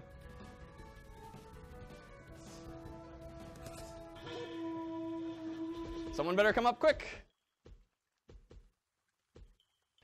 So we are back, and we're about to teach all of JavaScript so that we can then dive into the project this coming Wednesday. So the assumptions I'd like to make here is, one, that folks are familiar with some object-oriented language. JavaScript, as we'll see, is object-oriented. It doesn't have classes per se, but you'll see a lot of the same ideas that you've seen in other languages. We'll focus, too, on just the very basics of syntax. You should find that it's incredibly similar to most any C-style language, C, C++, and so forth. And you will also find that it has most of the constructs, objects, arrays that you might expect in a higher level language like this. And we'll work our way from the simplest of examples to things more complex, ultimately ending with things like AJAX, asynchronous JavaScript and XML, which will underlie the programmatic features that we need for this coming first project. So first, a snippet again of HTML. So this is an HTML5 web page, but we can also call this a DOM, Document Object Model, which is just a fancy way for saying tree. Even though we draw the HTML like this, you can actually think of it like a family tree whose root node, so to speak, is the HTML node. So let's throw away the doc type declaration, which actually doesn't really fit into this mental model for now. But the root of this page is the HTML tag. And how many children would you say that this root of the family tree has? So it has two, one of which is head and body. So there's head and then there's body. And in turn, head and body have some number of children. So head seems to have how many children? So 1. As an aside, if you really want to be nitpicky, technically head has as many as 3 children because there's some white space here and there, and there's also some white space after the title. Most browsers throw this away, and you don't have to worry about it. But as an aside, technically you could argue there's 3 nodes. All right, but we'll assume that it's just one. It's a title. How many children does the title element have? So it is 1. So we won't dwell on this, but there are different types of nodes in a DOM, different types of nodes in this tree, one of which is an element node. And an element is the result of having a start tag and some stuff, and a close tag, a start tag and an end tag, an open tag and a close tag. Those collectively compose what's known as an element. Meanwhile, this would be known as a text node. There's also comment nodes, which we don't have examples of here, but if you do open bracket, bang, dash, dash, that begins what would be called a comment node. But we'll focus just on these 2 most common ones. So meanwhile, the body tag, or the body element, to be proper, has how many children? 2, each of which in turn seems to have 1 child. Now there's an anomaly here. There's this href, which I didn't bother giving a URL to because it's not really necessary for discussion. But this, is href a child of the anchor tag? So it's not. It doesn't really fit into the same hierarchical mental model that we're describing here. So we're going to draw it a little differently. Indeed, if I were to draw this picture as a tree, just using rectangles to represent the nodes, I might draw it as this. I have a document node, and this is the detail I said I was going to wave my hand at earlier. Turns out that there is an uber node, the document node. And for those familiar with JavaScript, you might have seen this before, the document global variable. We'll come back to that. But here's our root element, HTML. Indeed, it has 2 children, head and body, each of which has a title tag over here and a child of that. This guy has an anchor tag and an h1 tag, each each of which has a textual child. And then just because it definitely doesn't belong below the node, implying that it's child, I'll arbitrarily draw the attribute laterally off to the side. So it's an attribute of the node, but it's not a child per se. So who cares about this detail? Well, if you start thinking about the HTML you see and the HTML you write as ultimately constituting a tree, once that HTML is parsed, that is read top to bottom, left to right by a browser, loaded into memory as an actual data structure, namely a tree, this is what it might look like inside of your computer's RAM. And this is a useful way of thinking about it, because now that as we begin to dive into JavaScript, JavaScript is increasingly being used to take a tree like this and massage it into a different tree, adding nodes, subtracting nodes. Already, if you're a Facebook user or a Gmail user, things happen quite dynamically these days. If you get an email with Gmail, the whole page does not reload certainly these days. Instead, you just get a new row in the middle of the web page. That row is probably a tr or something like that inside of a table tag, maybe, or maybe it's a div, but something like that. How is Gmail updating the inside of its web page? It's using JavaScript to insert more rectangles like these somewhere into the middle of the page. Facebook, when you get a Facebook chat or a status notification or a tweet that pushes everything else down, what's happening? This language called JavaScript is inserting a new node or rectangle into the tree and pushing everything else down or to the side, depending on how the programmer decided to do it. So that's what's been happening all this time underneath the hood, and we'll see how to do that ourselves momentarily. So JavaScript. How do you go about writing JavaScript? Well, historically, it runs client-side inside of a browser. So if you've got a website written in PHP or Python or Ruby, you might have JavaScript in that site, but it's not getting executed by your server. It's being sent to the server via HTTP over the internet, and then the browser is reading that JavaScript code just like it reads the HTML, top to bottom, left to right, and executing it on your own Mac or PC. So where do you put the JavaScript? Well, we've seen already you can have script tags. We haven't seen them with stuff in between, but the simplest way to start writing JavaScript, as we'll see, is to just put it inside of an open script and a closed script tag, just like that. But of course, you're probably more familiar already with this format. Just to recap, what does this line of HTML do? What does it tell a browser to do? Exactly. Load file.js and treat it as a file containing JavaScript code. So if there's code in it, it should be executed, top to bottom, left to right. So we'll see how to actually embed that in a web page. What about the language itself? Here I'm going to take a shortcut and just wave my hand at all of the syntactic features of JavaScript. Why? Most of these keywords, if not all of them, are probably familiar to you no matter what language you've actually used before. A couple might be new, might not have used the for-in construct before, might not have used try-catch if you're not familiar with exceptions, might not have seen var before, but it's just what we use to declare a variable. But you can probably guess what most of these do. So break is usually used inside of a loop or a switch to break out of it. And we'll go through this quickly. These are the details we'll come back to over time as needed. And any number of online references can reinforce. Const specifies that it should be a constant value. Continue means to do another iteration of a loop without necessarily proceeding further down below the line of code. Do while means do something again and again, but check the condition at the bottom instead of at the top. For starts a loop. For in is useful when you want to iterate over an array. It's just a shorthand way of typing out a traditional for loop, as we'll eventually see. Function says here comes a function. It's you have to explicitly say here comes a function with that keyword. If else, got to be familiar. Return, got to be familiar. Switch is just a different way of writing an if, else if, else if, else statement. Throw relates to exceptions. You'll see these a little bit in JavaScript, but we won't spend much time on them. They're also present in iOS, but not super commonly used, at least in the APIs we'll mostly spend our time in. But it's a way of handling errors. Instead of returning -1 or returning false or null or some sentinel value like that, throw and try and catch are mechanisms in languages like JavaScript that allow your code to just throw up an error, and typically they'll kill the program unless you have written code defensively to catch a potential such thrown exception. And we'll see if these come up today or in the future. Var lets you declare a variable, and while just starts a loop. And there's a few other things, but the rapidity with which we just went through that is just to suggest that JavaScript, even if new to you, is probably pretty familiar based on most any other language you've used.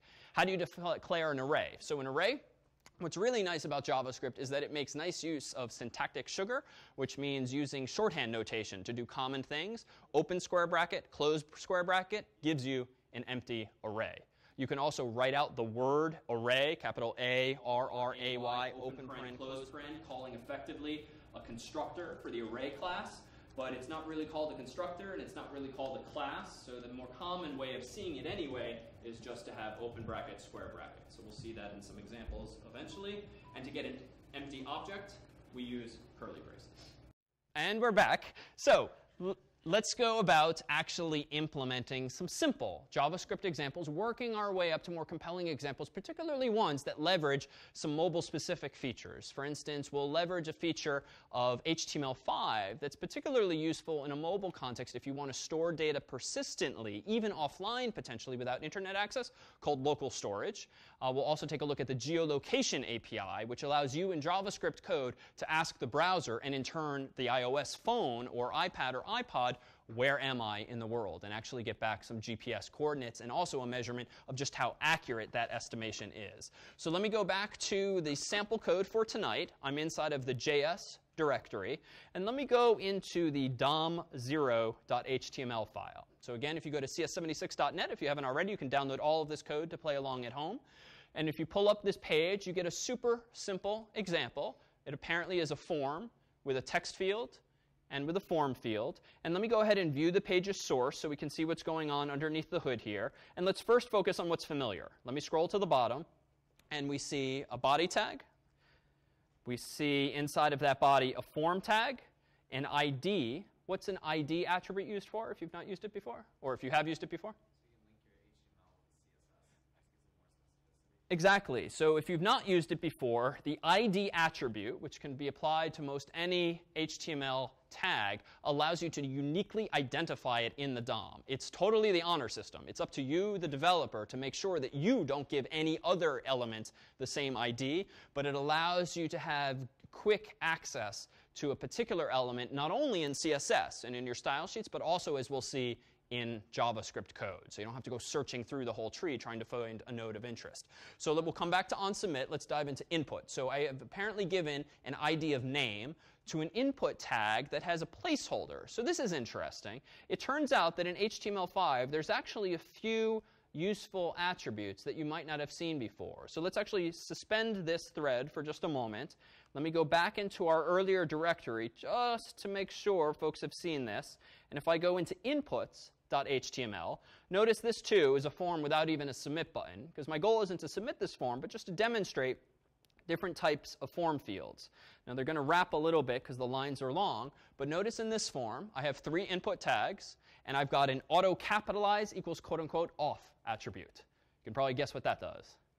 Tells the phone, in most cases, don't try auto-capitalizing this, which can be annoying. Autocomplete equals quote-unquote off. That just disables the little drop-down that will often appear if you previously typed something into the field. It's pretty common on desktop browsers. Autocorrect equals off. Increasingly helpful on mobile devices and also supported on more and more desktop browsers. Just means don't correct my spelling. Placeholder equals quote-unquote. That puts what in the text box? A placeholder text, like grayed out text that's there until you click on it or start typing. So it's just useful for instructions. And then finally, type. This is interesting too. This first one has type equals text, which is old school. But notice in HTML5, you can have type equals email and type equals URL. Now, that does not mean that the browser is going to validate the field for you. You can type in any word you want into an email field, and you won't get yelled at just because it doesn't look like an email address. Similar for the URL. You can type in any word you want, even if it's not a URL. The browser is not going to yell at you. So why in the world would the browser care what type of field this should be? Does Safari add the @ symbol to email? What do you mean add the @ symbol? Like in the keyboard. So the keyboard, but not my physical keyboard. No, but if you're on an iPhone. Yeah, so indeed, let's go back to Safari in the simulator here. Let's go back to the directory listing and go to inputs. And now notice what happens. If I click on the first of these inputs, the very top one was just type equals text, notice that I get this keyboard. Okay, pretty uninteresting. Done. Now if I click on the email field, let's see how good your recall is. What changed? So you get a smaller space bar and the @ sign there. So it's just for the user's convenience. And what are we probably going to see if we instead dismiss this and click the URL field? Exactly. It changes ever so slightly, and I also get the slash for easy access. So it's just a little bit of icing on the cake for the user to make it easier to interact with your site. All right, so now let's go back to the example we were at before, which was not this one here, but with just the dom0 file in the JS directory that looked like this. So notice at the bottom, I've added a couple of other things to the input tag. Placeholder equals quote unquote name, just to be explanatory. Type equals text, so no special keyboards. Finally, an input of type equals submit. But there's something else here that you might not have used before, but you can probably guess what it does. This attribute called onSubmit presumably tells the browser to call a function called greet when the form is submitted. How do you submit a form? Well, you either click the physical submit button, or if you're on a desktop computer, you hit the enter key. That will often do it as well. So in either case, the act of submitting a form happens. But with this onSubmit attribute, you're telling the browser, listen for that event, so to speak. And JavaScript and web programming more generally is very much event-driven. When that form is submitted, an event happens, and onSubmit is an event handler, a listener that's waiting to hear that event of submission. And what should it do? Well, we don't know much JavaScript yet, most likely, but it looks like code. And indeed, I should call a greet function with no arguments, and then I should return false. And we'll come to back to greet in a second. Return false. What would that possibly mean, to return false inside of an attribute, inside of a form tag? Exactly. So what might you want to stop when a form is submitted? Well, the form being submitted itself to the server. If the whole point right now is to start writing code that runs on the client side, inside of the browser, we don't even need a server once we've downloaded the HTML and the CSS and the JavaScript, right? We can lose internet connectivity altogether, potentially, if all of the code is running locally on my phone or iPad or iPod right now. So onSubmit just says, call the greet function, but no matter what happens, do not actually submit this form. So it's your chance to intervene.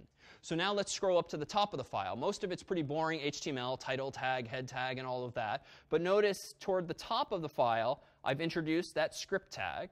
And then I've put right there in the script tag, function greet. So we promise that the function keyword means here comes a function.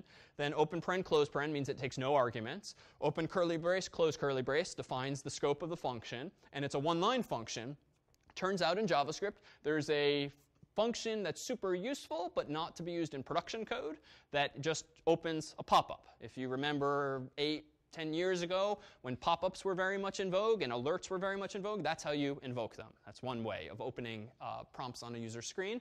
So what is this going to do? Well, let's take a quick glance at some syntax, but you can probably guess what this is doing based on other languages. It's wrapping a bit because the line is long, but this is calling alert, passing in a single argument of type string. So JavaScript does have the notion of data types, as we'll see.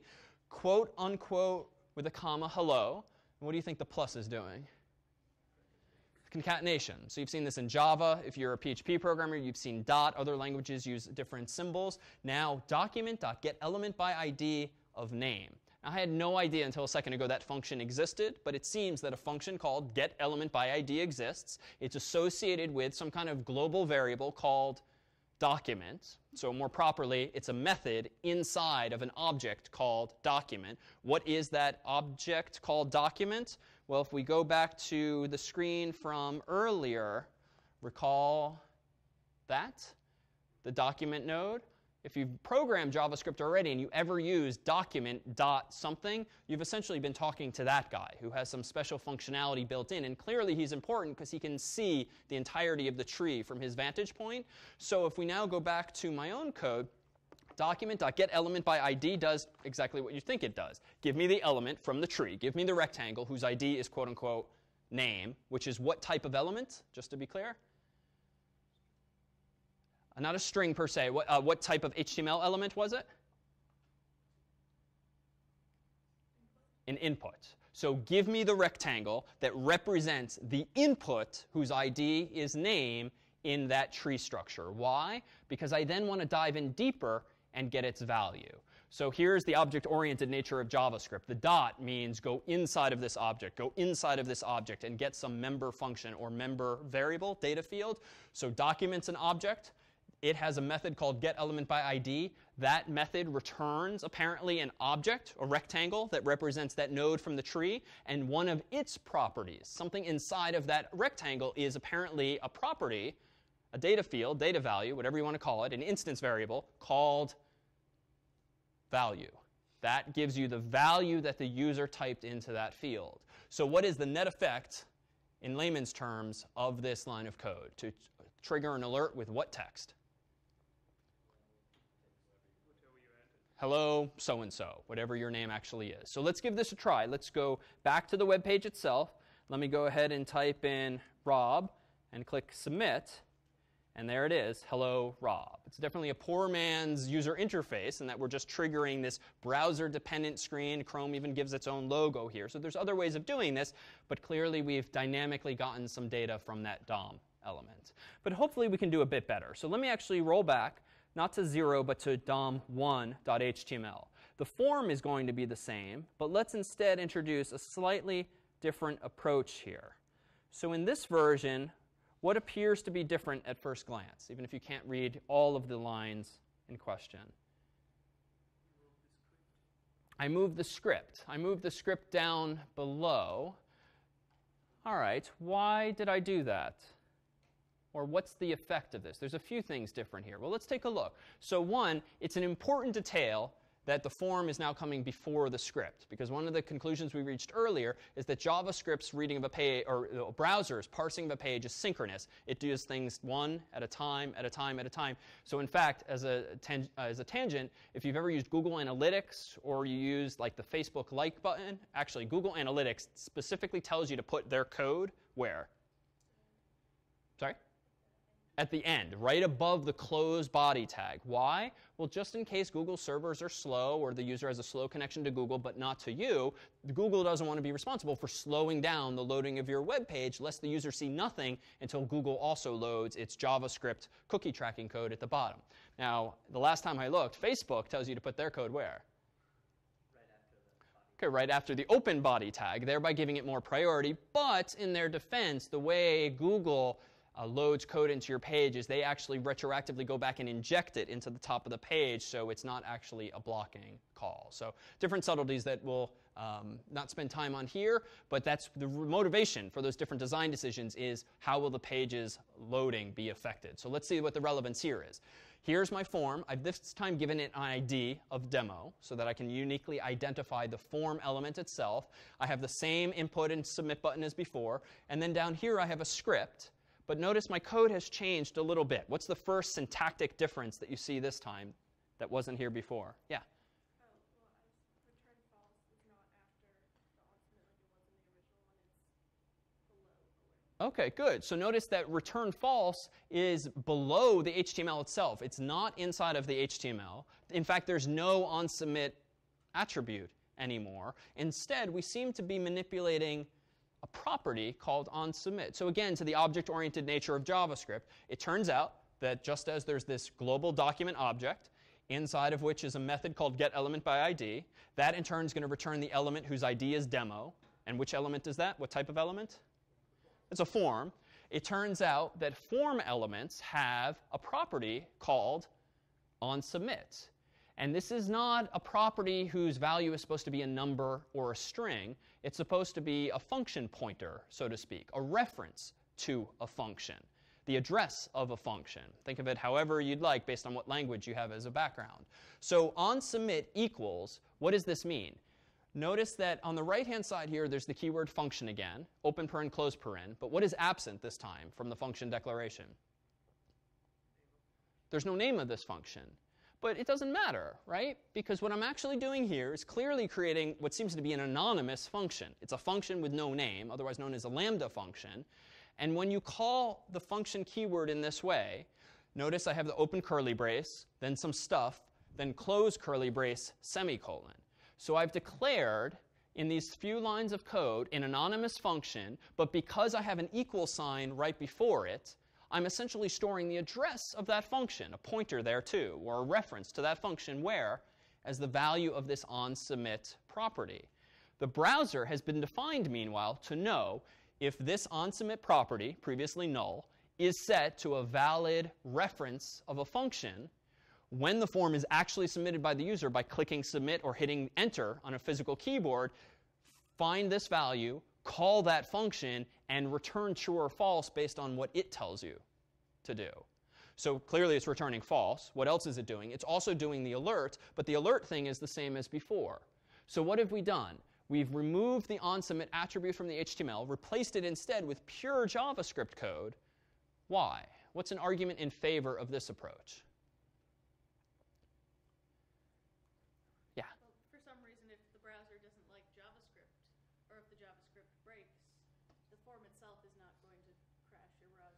OK, good. So just in case we're using a browser that has some incompatibilities, by moving the code outside of the context of the form, the script is more likely to be ignored. And indeed, that should be the case. Even browsers that have JavaScript off should just ignore the contents of this tag.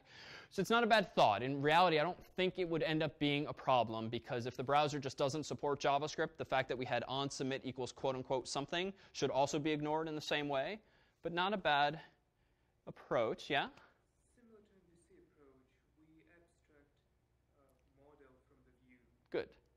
So we'll come back to the jargon of MVC probably in a week or two. But for now, let's summarize it as my code was getting a little sloppy. Not only did I have HTML and then also some CSS in that file up above in previous examples, now I'm putting actual logic, programming code inside of my markup language, whose name suggests it should be for markup, making things bold, making things centered, structuring a page. Should have nothing to do fundamentally with code. So in the interests of keeping my coding life separate from my markup life, this is generally a better approach. It's not perfect, because frankly, it's like half a foot away from where it was before. So we haven't really solved this problem. But keeping code separate from logic and presentation is a key theme that we'll come back to, because it permeates the iOS SDK and the environment for writing iPhone apps. But this is at least a step toward that. And also, if we're only calling this function onSubmit, we definitely don't need to give it a name. If I'm the only person ever calling this code, I called it greet before, but I didn't even really need that name, because clearly I can do without it entirely. What's the difference between single quote and double quote? Good question. In JavaScript, none. I'm in the habit lately of using all single quotes for JavaScript and all double quotes for HTML, but there's functionally no difference in JavaScript. He's referring to the single quotes I had around demo, for instance. This would be a matter of style, too. For the projects, if you have a religion about single and double quoting, that's fine. Just be self-consistent with respect to your own code. All right, so now let me go into this file. And let's see, I'll use the simplest of programs on Mac OS, text edit. And I'm going to go into, remember, John Harvard's sites folder, which is where we put this code. I'm going to go into source 0, go into JavaScript, and go into dom1.html. So here's that web page, but now it's in an editable program. I'm going to scroll down, and I'm going to do things the opposite. I'm going to delete the script tag, and I'm going to put it above the form. And then I'm going to save the file. I'm going to go back to my browser. I'm going to reload the page. So indeed, the browser now sees the change I made in TextEdit. I'm going to go back to the page itself and reload this. So the form has been reloaded on the page. And now I'm going to go ahead and type in Rob again and submit. And it seems to have broken. In fact, I see a question mark in the URL, which usually means a form has physically been submitted to a server, which I did not intend. There was supposed to be a return false. So let me start diagnosing things. So when doing the first project in the course, much as Apple likes Safari, using Chrome is probably the better browser to use from a development perspective, because it has additional features, one of which is this inspector element at the bottom, which Safari has its own variant of. But I think you'll find that Chrome is useful both for mobile and desktop development. And I'm going to go into the console window here for a moment. And that's interesting. The red text, which if I zoom in, says uncaught type error, cannot set property onSubmit of null. So that's kind of a mouthful. I didn't really understand the first half. But onSubmit looks familiar, and null sounds worrisome. So let's see where in my code I use the keyword onSubmit. So here's my code. OnSubmit can't call this with respect to null. So again, the error was cannot set property onSubmit of null. So what does this suggest is null? The no demo. Specifically, the return value of the method getElementById when passed an argument of quote-unquote demo is apparently now returning not a rectangle, but null. And null is the null object. It has no properties, certainly not one called onSubmit, which is why Chrome is freaking out and not doing anything. And in fact, Chrome and most browsers' approach when there's a JavaScript error is just to forge ahead blindly. In this case, it submitted the form, irrespective of my return false. Why is all of a sudden the demo element null? Yeah. Exactly. It's because the browser is parsing this code top to bottom, left to right, and at this point in the story, when I'm reading the script tag in its new location, I can call getElement by ID of quote-unquote demo all I want. It won't exist until we get down there. But I'm calling this line of code here, which is why sort of coincidentally, my code worked fine before, even though I put my script tag still in the file, but below. But this too, in the spirit of keeping my code separate from my HTML, feels a little hackish to just solve all of my JavaScript problems by putting my code at the very bottom of my files. Hopefully there's a better way than that. And there is, if we scroll back to our demos here, and let me go into the last version of DOM, DOM 2, which hopefully works. Hello, Rob. In fact, works. Let's take a look at this code here and see what's different. All right, my HTML seems to have been vastly simplified, and I'm now practicing what I've been preaching about not commingling code with my raw markup. In fairness, I've just moved it up to the top, but at least now it's inside of the head element, which at least is sort of conceptually distinct from the body, which is where the actual aesthetics of my page should be. And frankly, at this point, we could rip out this code and put it where? In a separate file called like file.js, like I suggested earlier. So we're almost there, but we'll just leave it with this example. But now I see some scary looking syntax and also one new script tag. What are we apparently loading into memory here? Yeah, jQuery. So jQuery is a super, super popular library for JavaScript. So popular that many people confuse JavaScript with jQuery itself, and they say, I know jQuery, when really they know JavaScript and they also know jQuery, but they're not alternatives to one another. What jQuery does is it allows you to dramatically simplify the amount and the complexity of code that you need to write, because some very smart people, one in particular, has spent a number of years now building up a corpus of code that just makes everyone's life easier. And it's all open source. You can read through it. It's thousands of lines long. But for our purposes, let's just focus on some of the highlights and some of the features that we'll see commonly throughout any library you might use for this first project or really desktop development in general. So turns out there's a $, which is a popular aspect of jQuery. What does the $, represent in jQuery?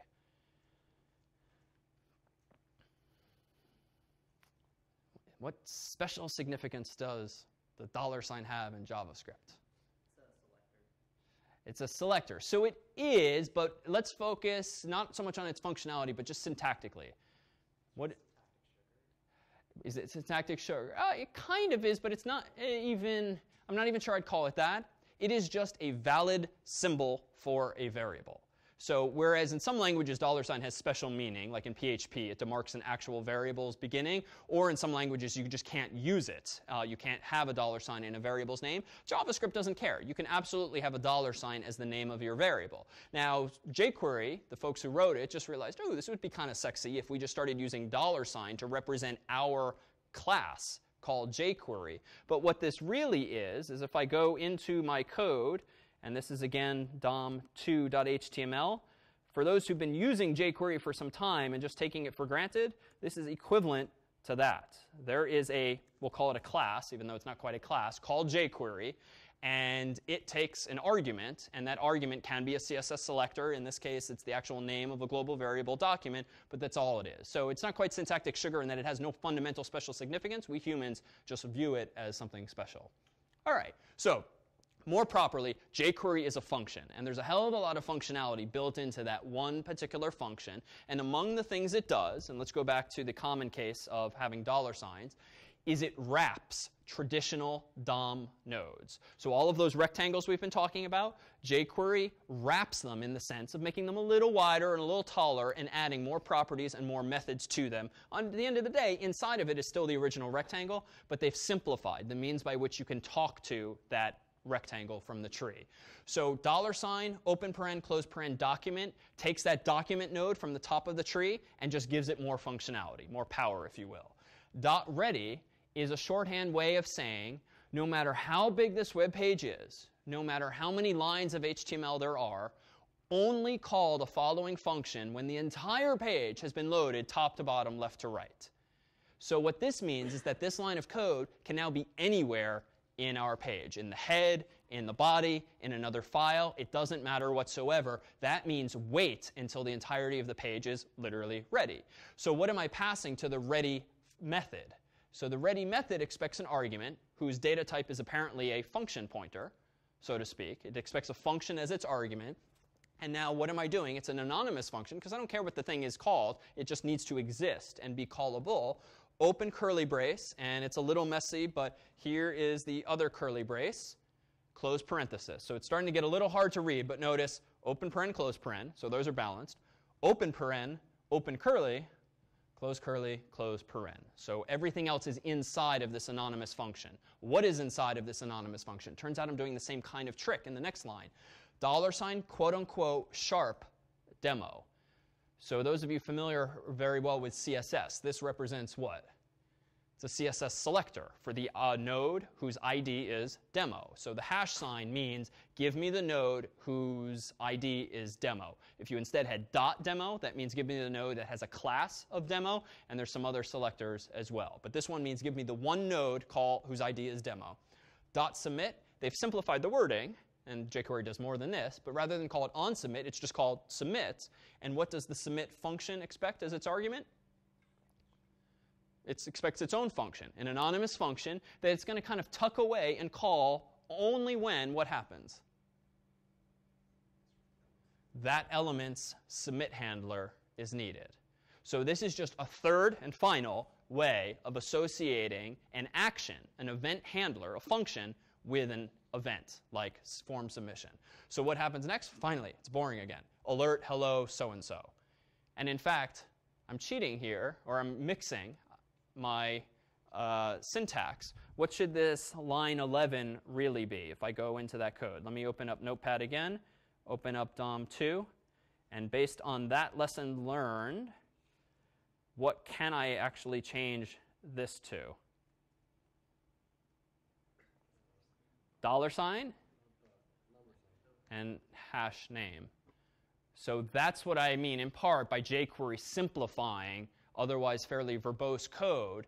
Document.get element by ID can literally be summarized as $, because the jQuery function, $, knows that when it's passed an argument that's not a global variable like document, which just gets immediately wrapped with a bigger rectangle, when it realizes, oh, this is a string, but this string starts with a hash sign, it knows that that means the rest of the word is the ID for a node in my DOM. So here again is just how jQuery simplifies our life, even though at first glance it absolutely looks more cryptic, but really it's ultimately saving us time. And again, we could factor out that code further into a JS file so that it doesn't even appear anywhere in our raw HTML.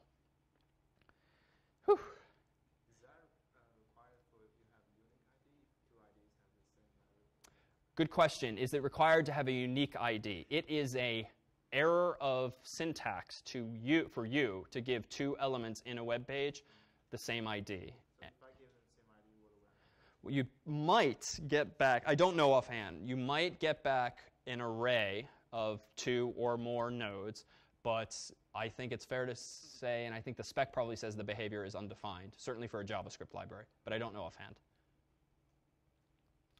Other questions? Yeah. No longer. It's not quite that. It's just, this is literally the honor system. Like, for the web to work, all of us have to agree on some rules, and one of those rules is do not screw up and give two elements in a web page the same ID, and if you do, we're not sure what's going to happen. At least I'm not sure. There might be some formal definition. I'll look it up later tonight. That's fine. If you have two elements with the same class, you'll get back an array, and the following function will be applied to that array, effectively. Even though it's not quite an array, it's in a wrapper that jQuery returns. OK. All right, so not bad, but thus far all we're doing is manipulating DOM elements. It would be nice to start introducing some functionality. So why don't we go ahead and introduce a bit of storage capabilities. So where we left off, we had this thing here. And let's jump ahead to, I'm getting much better at this, local storage. So where can you store information in a browser when programming in JavaScript? Some of you might know from past experience, or now that you know JavaScript runs client-side, you have very few options to begin with. In window. So there's this global object called window that in theory you can store data in. But if that window closes, for instance, the browser quits, what happens to any variables you've tucked away there? They disappear. And this is what a lot of popular libraries do. They'll tuck important stuff in the window object. It's effectively making something a global variable, but it's not persistent. So where else can you put it? Obviously, the answer is going to be local storage. But leading up to local storage, where else can you put it? Cookies. So you can actually write JavaScript code to plant cookies on the user's computer that didn't come from the server. They came from your local JavaScript code. But what's the downside of using cookies? Correct. There's a size limit, which is generally pretty small. And they also can sometimes be disabled by users.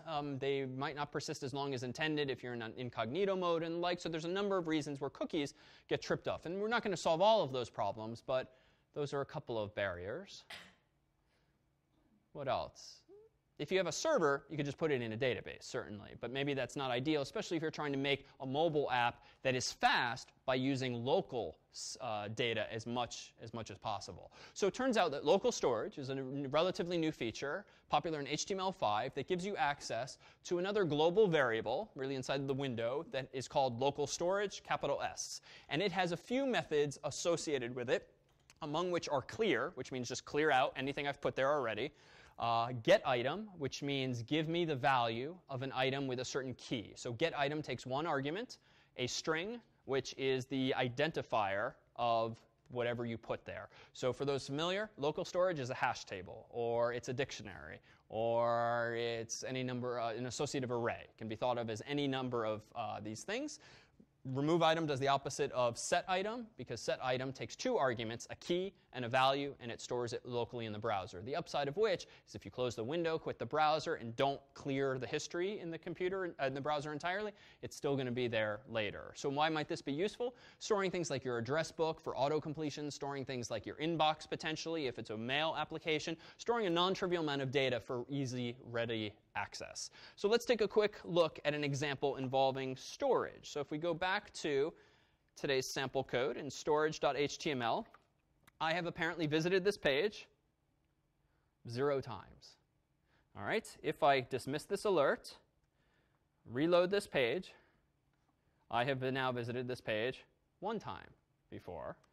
All right, can guess where this is going. Reload the page 2 times before, but we just cited any number of ways where we could be storing the number 2, and then the number 3, and the number 4. It could be in a var, a variable, in the web page itself. So this isn't all that interesting. But let me go ahead and copy the URL so I don't have to remember what it was.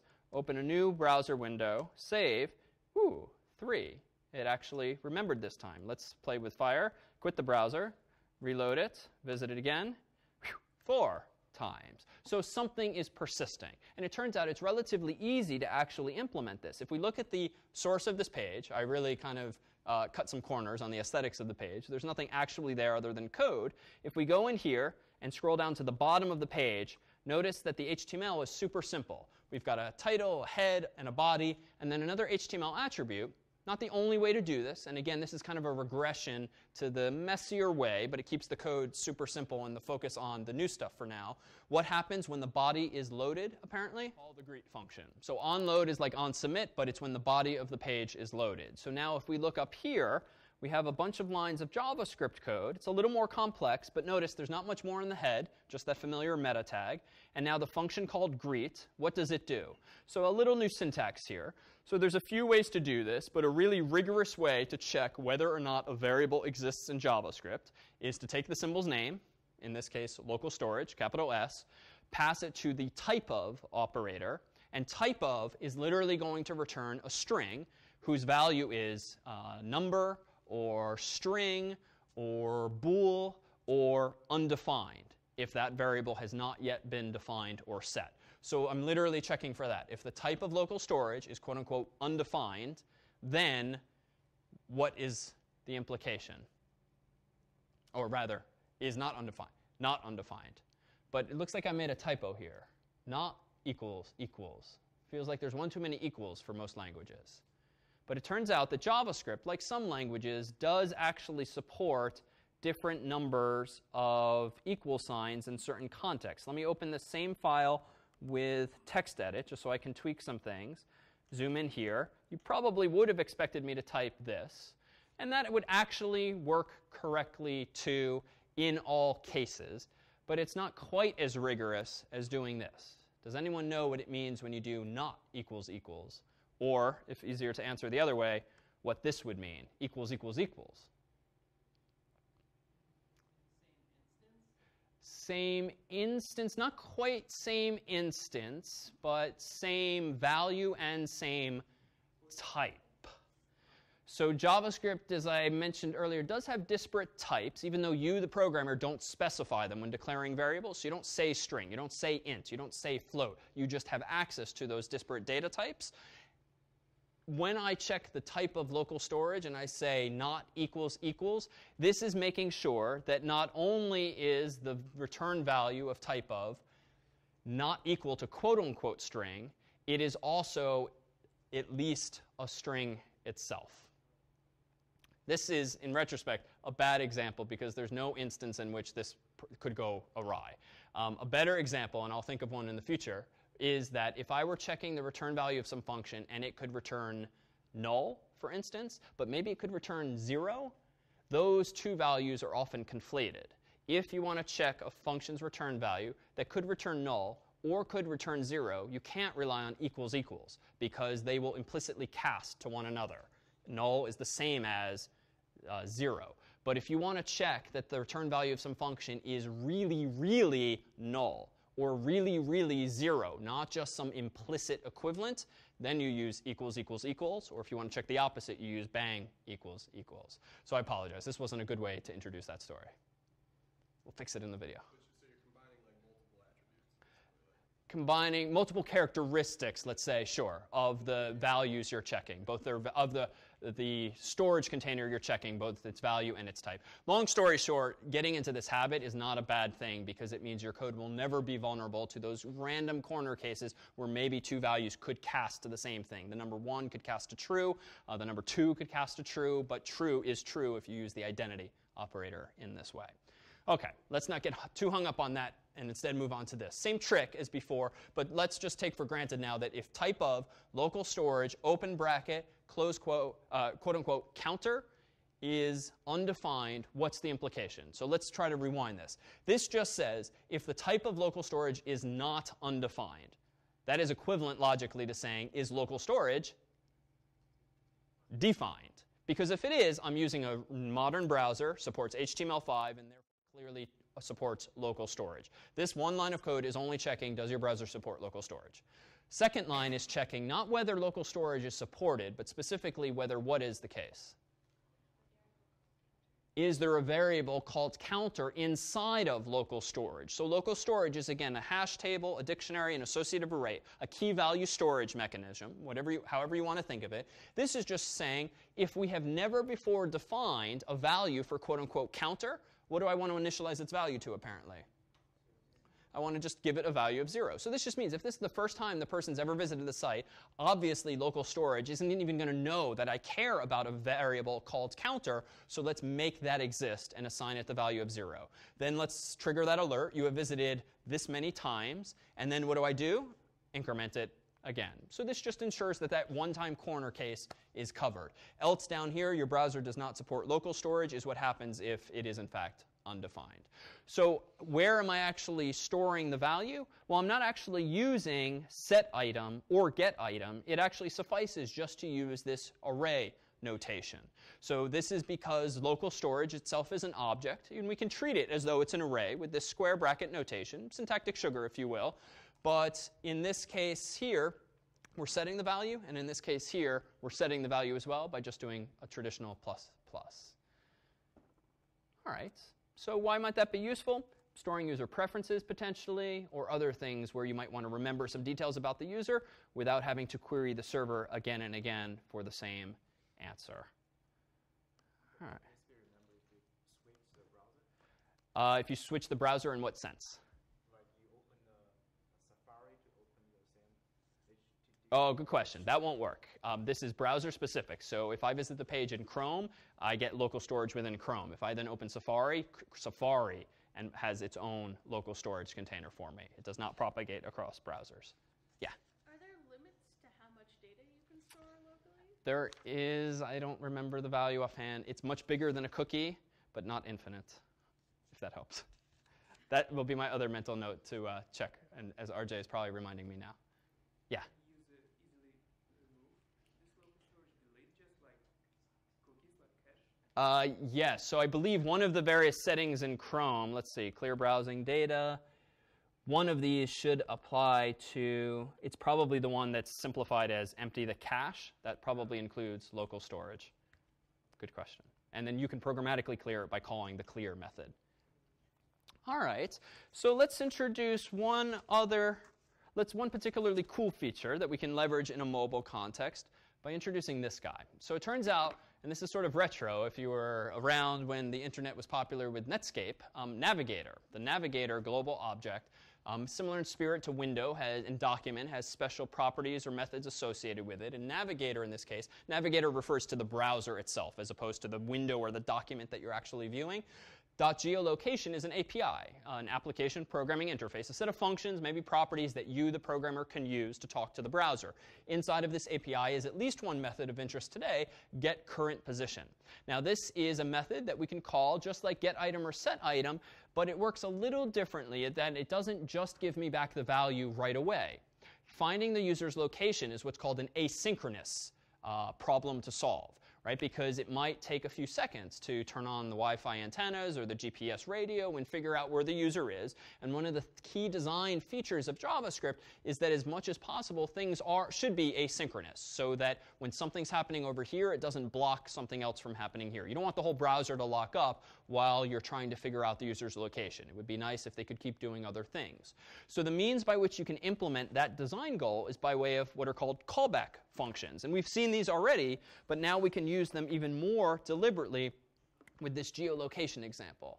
So let me go back to my directory listing and go into geolocation0.html. And I actually don't see anything yet, but what do I see apparently in my browser? Localhost wants to use your computer's location. So my computer's location, physically, GPS, latitude and longitude, thankfully, Chrome is giving me a little bit of defense here and not just telling a random website, even though it happens to be running on localhost, where I am in the world. I mean, this could get down to a pretty precise location, and you don't want just to give that information out to anyone that asks for it. So if I go over here, I can deny or allow this. Well, let's allow this.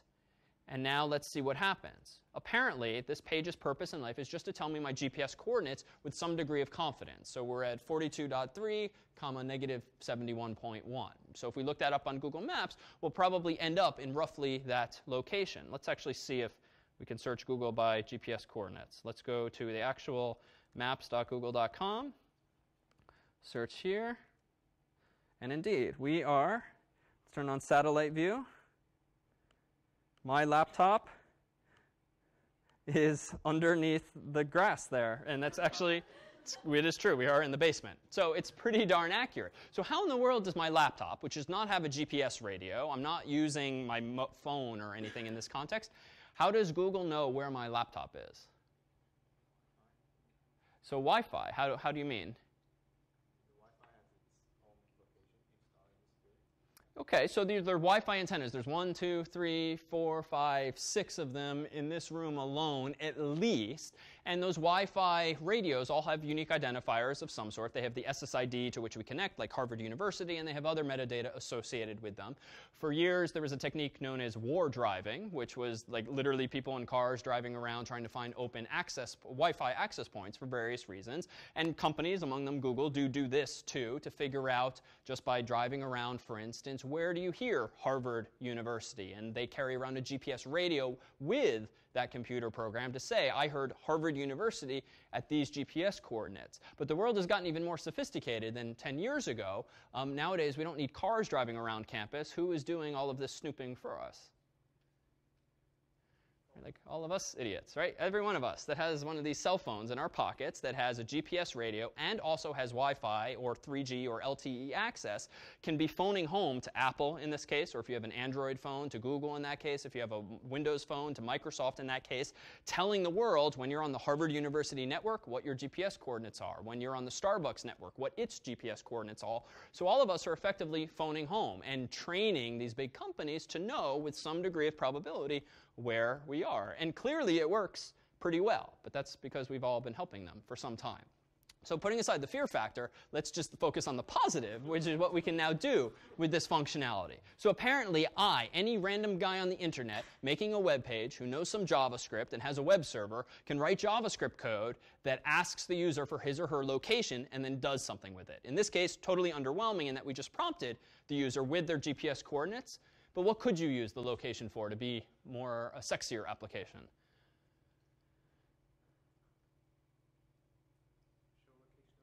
You could show the user's location on a map, right? I kind of implemented that myself manually by going to Google Maps and pasting it in. We could do that programmatically by using the Google Maps API. The website could tell me where the nearest Starbucks is based on my location. It could tell me what the news is for Cambridge, Massachusetts, or the weather for Cambridge, Massachusetts, because it knows where my coordinates are. So there's a number of things that can just lower the bar to giving me things that I might be interested in. So it's a pretty compelling user feature, albeit at utter cost of privacy. So how do we go about leveraging this? Let's look at the source code. This is geolocation0.html. Notice again, the body of the page is super simple with an onload attribute whose value is geolocate, arbitrary named function that I wrote. Could have called it whatever we want. Open paren, close paren means call it. And now if we look at the head of my page where the script is, again, I could be putting this code in a separate file, but I've kept it in the HTML file so all the demos are self-contained. Notice that we have two functions.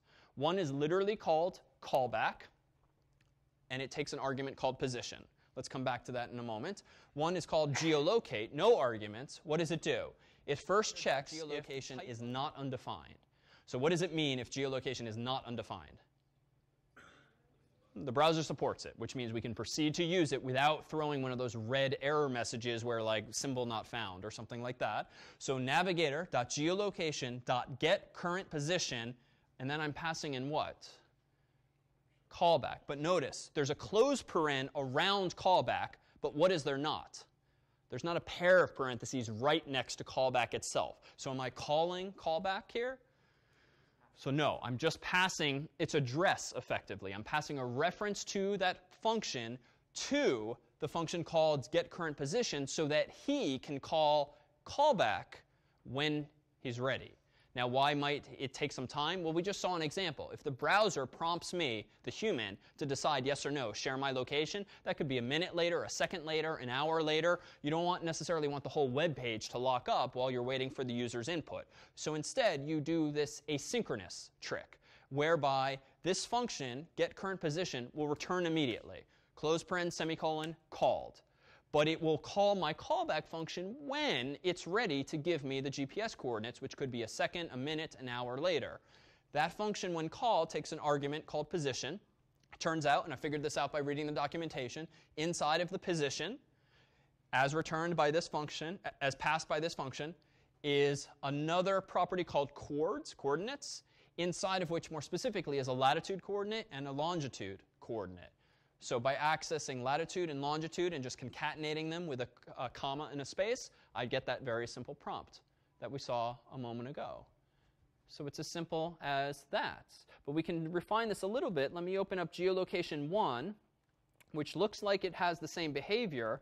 But if I view the page source this time, what have I done differently? I'm sort of learning from past mistakes or reapplying past improvements. What's different fundamentally about this example?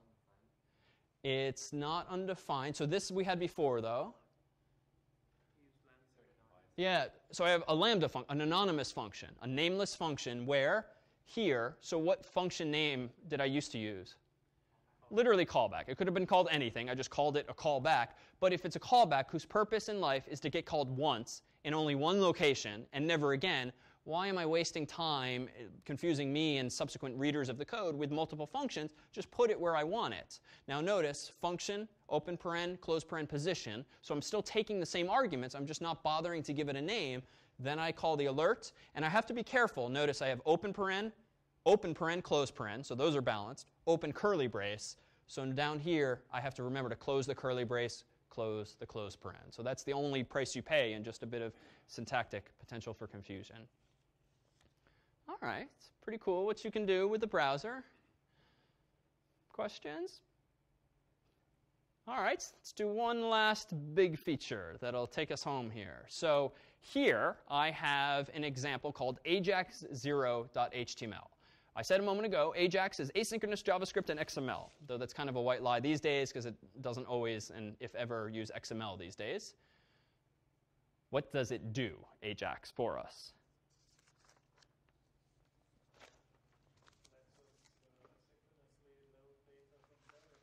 So let's synchronously load data from servers or asynchronously. So both, actually. So the A means asynchronous, but you can run it in both modes. And it looks like this, which is a wonderful picture, which makes this super simple. Oh, it's actually pretty simple once we look at it. So here we go. Ajax is just a technique. It is the application of built-in features of JavaScript to programmatically get more data from a web page after the original web page is loaded. So we've seen this for years, thanks to things like Google Maps. For instance, when you click and drag on a Google map, before you see more of the Earth, you often see little gray tiles, gray squares, before those portions of the map have downloaded. But thanks to Ajax, the code Google wrote in JavaScript can ask google.com, give me more tiles, give me more tiles. Sometimes that takes a few seconds if the network is slow, and that's why those tiles only gradually appear. Twitter and Facebook and Gmail and GChat, all of these tools that you might use that update themselves over time are using Ajax to go get more data. Rewind 10, 15 years when you had sites like MapQuest, which still exists, and I think you still use it in the same way. When you click the up arrow or the down or the left or the right arrow to move the map, it would reload the whole darn page. That's before the days of Ajax. So Ajax lets us create the illusion of dynamically changing content without having to force reload some whole page. All right, so here's a picture that makes it less clear. So we have a user interface, namely the browser, use some JavaScript in step 1. And this is actually worth knowing, or at least tucking away. The feature of JavaScript that makes this possible is called an XML HTTP request object. So much like we saw geolocation, much like we saw the local storage, this is another keyword introduced to JavaScript a few years ago that allows us to make these asynchronous calls back to the server. All right. Once you have instantiated one of those objects, as we'll see, you send an HTTP request to the server. Can't do that anymore. Send an HTTP request to the server. It responds years ago with XML data, and occasionally still today. And then your JavaScript code parses this thing called XML. If unfamiliar, XML is like homemade HTML. It's make your own tags, make your own attributes. But there's a simpler format these days called JSON, J-S-O-N, which is more popular and lighter weight. So when you get this XML back, you then do something with it. So this is a cryptic 5-step way of explaining how Google and Facebook and GChat and Twitter go about dynamically updating their DOMs without reloading the whole page. They're just making more HTTP requests across the wire. And we can probably see this. What might be, let's see if I can pick a site that without logging in would do this for us. What is a site that could do this? Google Live Stream? No, that doesn't work. Probably go to someone's Twitter page and just wait for it to. Twitter. Yeah. Based on a hashtag, Who's a famous? Well, no, that won't work. We need someone. Almost every site on the internet does this today, and I can't think of one. Just go to Twitter and find some trending topic. Okay. What's trending? Let's choose something acceptable. Oh, only I am seeing the material. There we go. All right. What's happening right now? What's popular today? News. All right, 5 hours ago, or 3 minutes ago. Well, let's see. There must be some aspect here. Let's see if we can cheat. This is a horrible demo. Okay, so let me fake the story, and then I'll come better equipped. I will stop doing spontaneous demos, is what I'll do. So what I did was I opened the same tool that we opened earlier, which is Chrome's Inspector tab. And again, Safari and IE and Firefox have these same kinds of tools.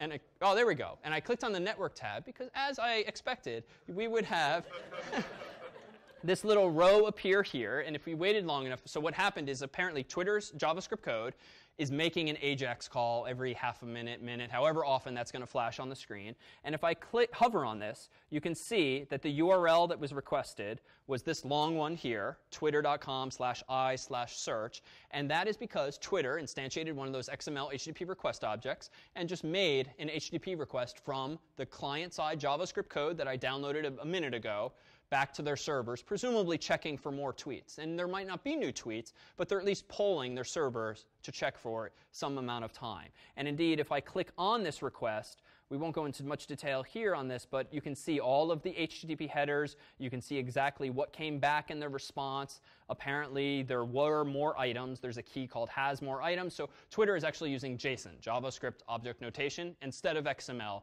But any site, if you are a Facebook user, Gmail, GChat user tonight, use Chrome, log into one of those websites, and just watch the Network tab of the Chrome Inspector, and you'll see pretty constant traffic. Certainly if there's a busy site or if you're chatting back and forth with friends, you'll see all of these HTTP requests. This is arguably what makes the web or web development really interesting these days, in that you can make much, much more dynamic sites as a result. So this site, as we'll see, allows me to get a stock quote. Let me type in something like GOOG, which is the ticker symbol for Google, get quote, and there's an error with the AJAX call. So why might this be? So let me go back over here to my, let's see how to do this. Let's open AJAX 0. That's why. Typo. GOOG, get quote. There we go. So I renamed the file earlier and forgot to change it in the HTML. So apparently, as of 4:30 p.m. or so today, the Google stock price is $869.79. So I did not know that in advance, though technically I could have just hard-coded this, I suppose, after 4:30 p.m. for a 6:30 class. But this was, in fact, fetched dynamically. And if you use the same demo tomorrow morning, you would get a different answer slightly. And certainly for other websites, we could get back different stock quotes. So let's see how this is working underneath the hood.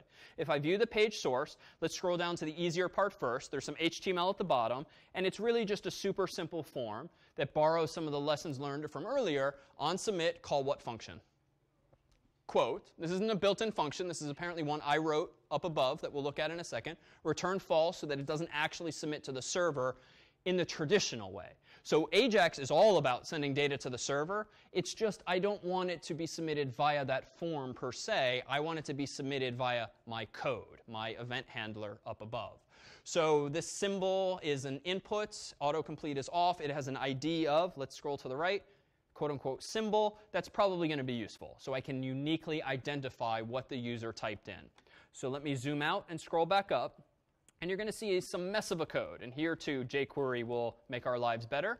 So at the top of my script tag, I have a variable called XHR. Could have called it anything, XML HTTP request, initializing it to null, just so that the variable exists for me. Down here, I have a function called quote with some simple comments above it to remind me. And now we have kind of a mess of code that, again, is dramatically simplified by libraries. But I'm going to try to instantiate a new XML HTTP request object. If something goes wrong, something called an exception is going to be thrown. The browser specifically, if it has no idea what this symbol is, XML HTTP request, because I'm using Netscape 1.0 or many versions of IE, it will throw an exception that I am prepared to catch. If I do catch it, I am going to reasonably, but not definitively, assume that it's what browser? So there's a lot of this kind of code on the internet because IE 6 and 7 and 8 and 9 to some extent have not always played so nicely with certain standards, and all the browsers kind of cut corners here and there. But this is just an example of error checking code. And what jQuery will do for us in just a few moments is collapse all of this messiness and all of this care about what browser the user's using into a simple function call. But what's really going on underneath the hood is something like this. So this is raw JavaScript code. I proceed to check. If the XHR object is null, then I'm going to return an alert saying Ajax is not supported in your browser, but we didn't see that. And then down here, I'm going to do just a little bit more work to make this magic happen. I'm going to declare a variable called URL, whose value is quote.php. It happens to be written in PHP, but that's just because it's a language I know. I'm running it on a PHP-supported server. XAMPP comes with support for PHP. Question mark symbol equals, and then what am I concatenating on is the value of that URL, its parameter, whatever the symbol's value is that the user typed into the DOM. So the only thing new in this example besides the exception handling stuff is the fact that I'm using PHP, but we're not even going to look at the PHP code. Just know that it's returning dynamically a price using some PHP code talking to Yahoo Finance in real time. Yes, we will simplify all this code in a moment with jQuery to get rid of most of these lines. So the last thing I need to do is actually contact the server. All I've done thus far is create a string, a variable, that is a URL. Now I need to do something with that URL. So I need these 3 lines. My XHR object, which again is my sort of gateway to the server for this feature called Ajax. Horrible property name, on, ready, state, change. What am I going to call? Call my handler function. So in a moment, we'll see a function called handler. And this is just my way of saying, hey, special object, when you change state, when you turn on, when you turn off, call this function so I can check what's going on, is what that boils down to. Open is opening a TCP connection to the server, HTTP specifically connection using the get method if familiar. If not, don't worry. It's the opposite of post. To this URL, making the call asynchronous. Asynchronous means this function will return immediately. And handler will get called when the server, if the server eventually replies. By contrast, if we made this false and said make the open call synchronous, that would mean that this function open would not return until the server answered back to me, which is not what we want. We don't want the whole page to lock up just in case the server is slow. Finally, send null just means I have no more arguments, no post data, just send the request. So some number of milliseconds, seconds, minutes, hours later, the handler function will get called because the state of this object will change just because the network responds, the server responds with an answer. What does handler do? It's pretty straightforward. It first checks this, and you would only know this from looking in the documentation, if the ready state value of the object is 4. So there's literally a cheat sheet. 4 is good. 4 means the whole thing is done. The request went, it came back, it's been examined, and it's ready for you. If you're in request state 4 and the server's response was 200, 200 is the opposite of something like 404, 403, 401, 500 error codes that if you ever see them are bad. 200 is one you never see because it's good, literally OK. The request worked. Then go ahead and alert the user with a window to xhr.response text. And again, you'd only know this from looking at the documentation. Response text is the value of whatever the server spit out. And in this case, all the server spit out was $800 and some odd, just a super simple text string. In the case of Google Maps, it would have spit out a ping or a JPEG or a GIF. In the case of Facebook, it would have spit out a status update. In Twitter, it would spit out a tweet, and so forth. In this case, it's just a stock price. So how can we simplify this code? Well, let me go into a slightly cleaned up version. Yeah. Oh, sure. It was just a stupid mistake on my part. If I go into the source of Ajax 0, you'll have to fix this as well. And I'll fix this tonight online and re-upload the file. I had accidentally called the file quote1.php, but it's actually quote.php. I renamed it earlier. So I'll fix that permanently. ajax1.html. So here is a version that we have not looked at its source code, but you can kind of guess that this is a little better. In what sense is this example about to be better designed? Yeah. Yeah. no annoying alert. We're kind of doing something that approximates the idea of what Twitter and Facebook do, is that they update the DOM. They change the contents of the web page itself by inserting new data dynamically. So where I say to be determined, let's hope that's actually true. First, let me look at the source and make sure I didn't mess up the file name. It's OK. I did correct this one earlier. So now if I type in goog, get quote, the page has dynamically updated itself. If I reload the page, notice it goes back to its defaults. And now let me show you one other feature of Chrome's inspector. And again, different browsers have this in different forms. I'm going to go ahead and control-click or right-click on the word determined, or really anywhere in that area. I'm going to click Inspect Element. And notice what happens. By default, I'm already on this Elements tab. But if and I'll zoom in a moment, if I choose Inspect Element, notice that the browser very helpfully expanded the HTML in this Inspector tab and highlighted the actual HTML that I asked it to inspect. So no matter how messy your HTML is, which it shouldn't be, this inspector shows you everything beautifully hierarchically, essentially giving you a navigable version of the DOM. This is the tree, and it's indented exactly as it should be to convey the notion of hierarchy. So watch what happens now. It's going to be a little small, so I'm going to do this way. I'm going to type in GOOG. I'm not going to hit Enter or Submit yet. I'm going to scroll down to the bottom here. And now I'm going to hit Enter while this is on screen. And what do you expect should happen to the actual DOM, which, again, the inspector here is showing me? It should actually change. That rectangle's value should be changed from to be determined to $800 something. So here we go. Enter. And indeed, it actually changed. So this probably didn't take much effort, because we're just replacing the alert function with something slightly more elegant. And indeed, if I go into my handler function, notice there's only one real change. I've replaced my alert line with this guy here. Document.getElementById of quote-unquote price. But wait a minute. We haven't seen a price ID before. But you can probably infer. Where is it probably? The text. Which text? The to be determined. So let's actually go to the HTML, because I must have made some other change here. Oh, interesting. So price colon. It does say to be determined, and there was a boldface tag, but I also wrapped it with an inline element, a span element, which is like a div, but it doesn't force a line break. And I gave it arbitrarily, but usefully, an ID at value of price, so that I can uniquely identify that string there. So now up above, let's see what the rest of this line is.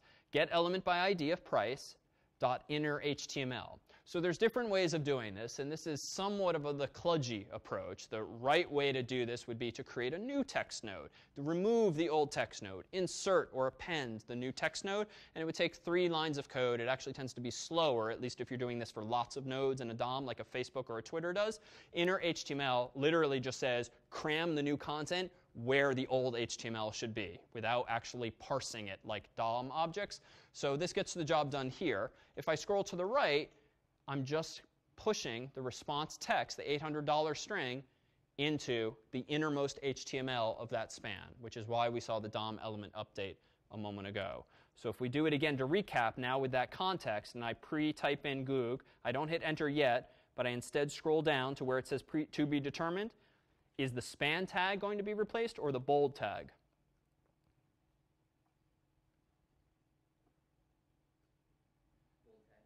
Just the bold tag, because when I uniquely identify the span element by its ID, called price, and change its inner HTML, that won't blow away the span tag itself, just its inner HTML, which is apparently a boldface tag and a line of text to be determined. So if I hit Enter, sure enough, that changes. It would be somewhat counterproductive if the act of updating the span tag with the unique ID of price has the effect of blowing away that span tag with the unique ID, because then I could never update it a second time, maybe a minute or so later if I actually did this in a loop with a timer.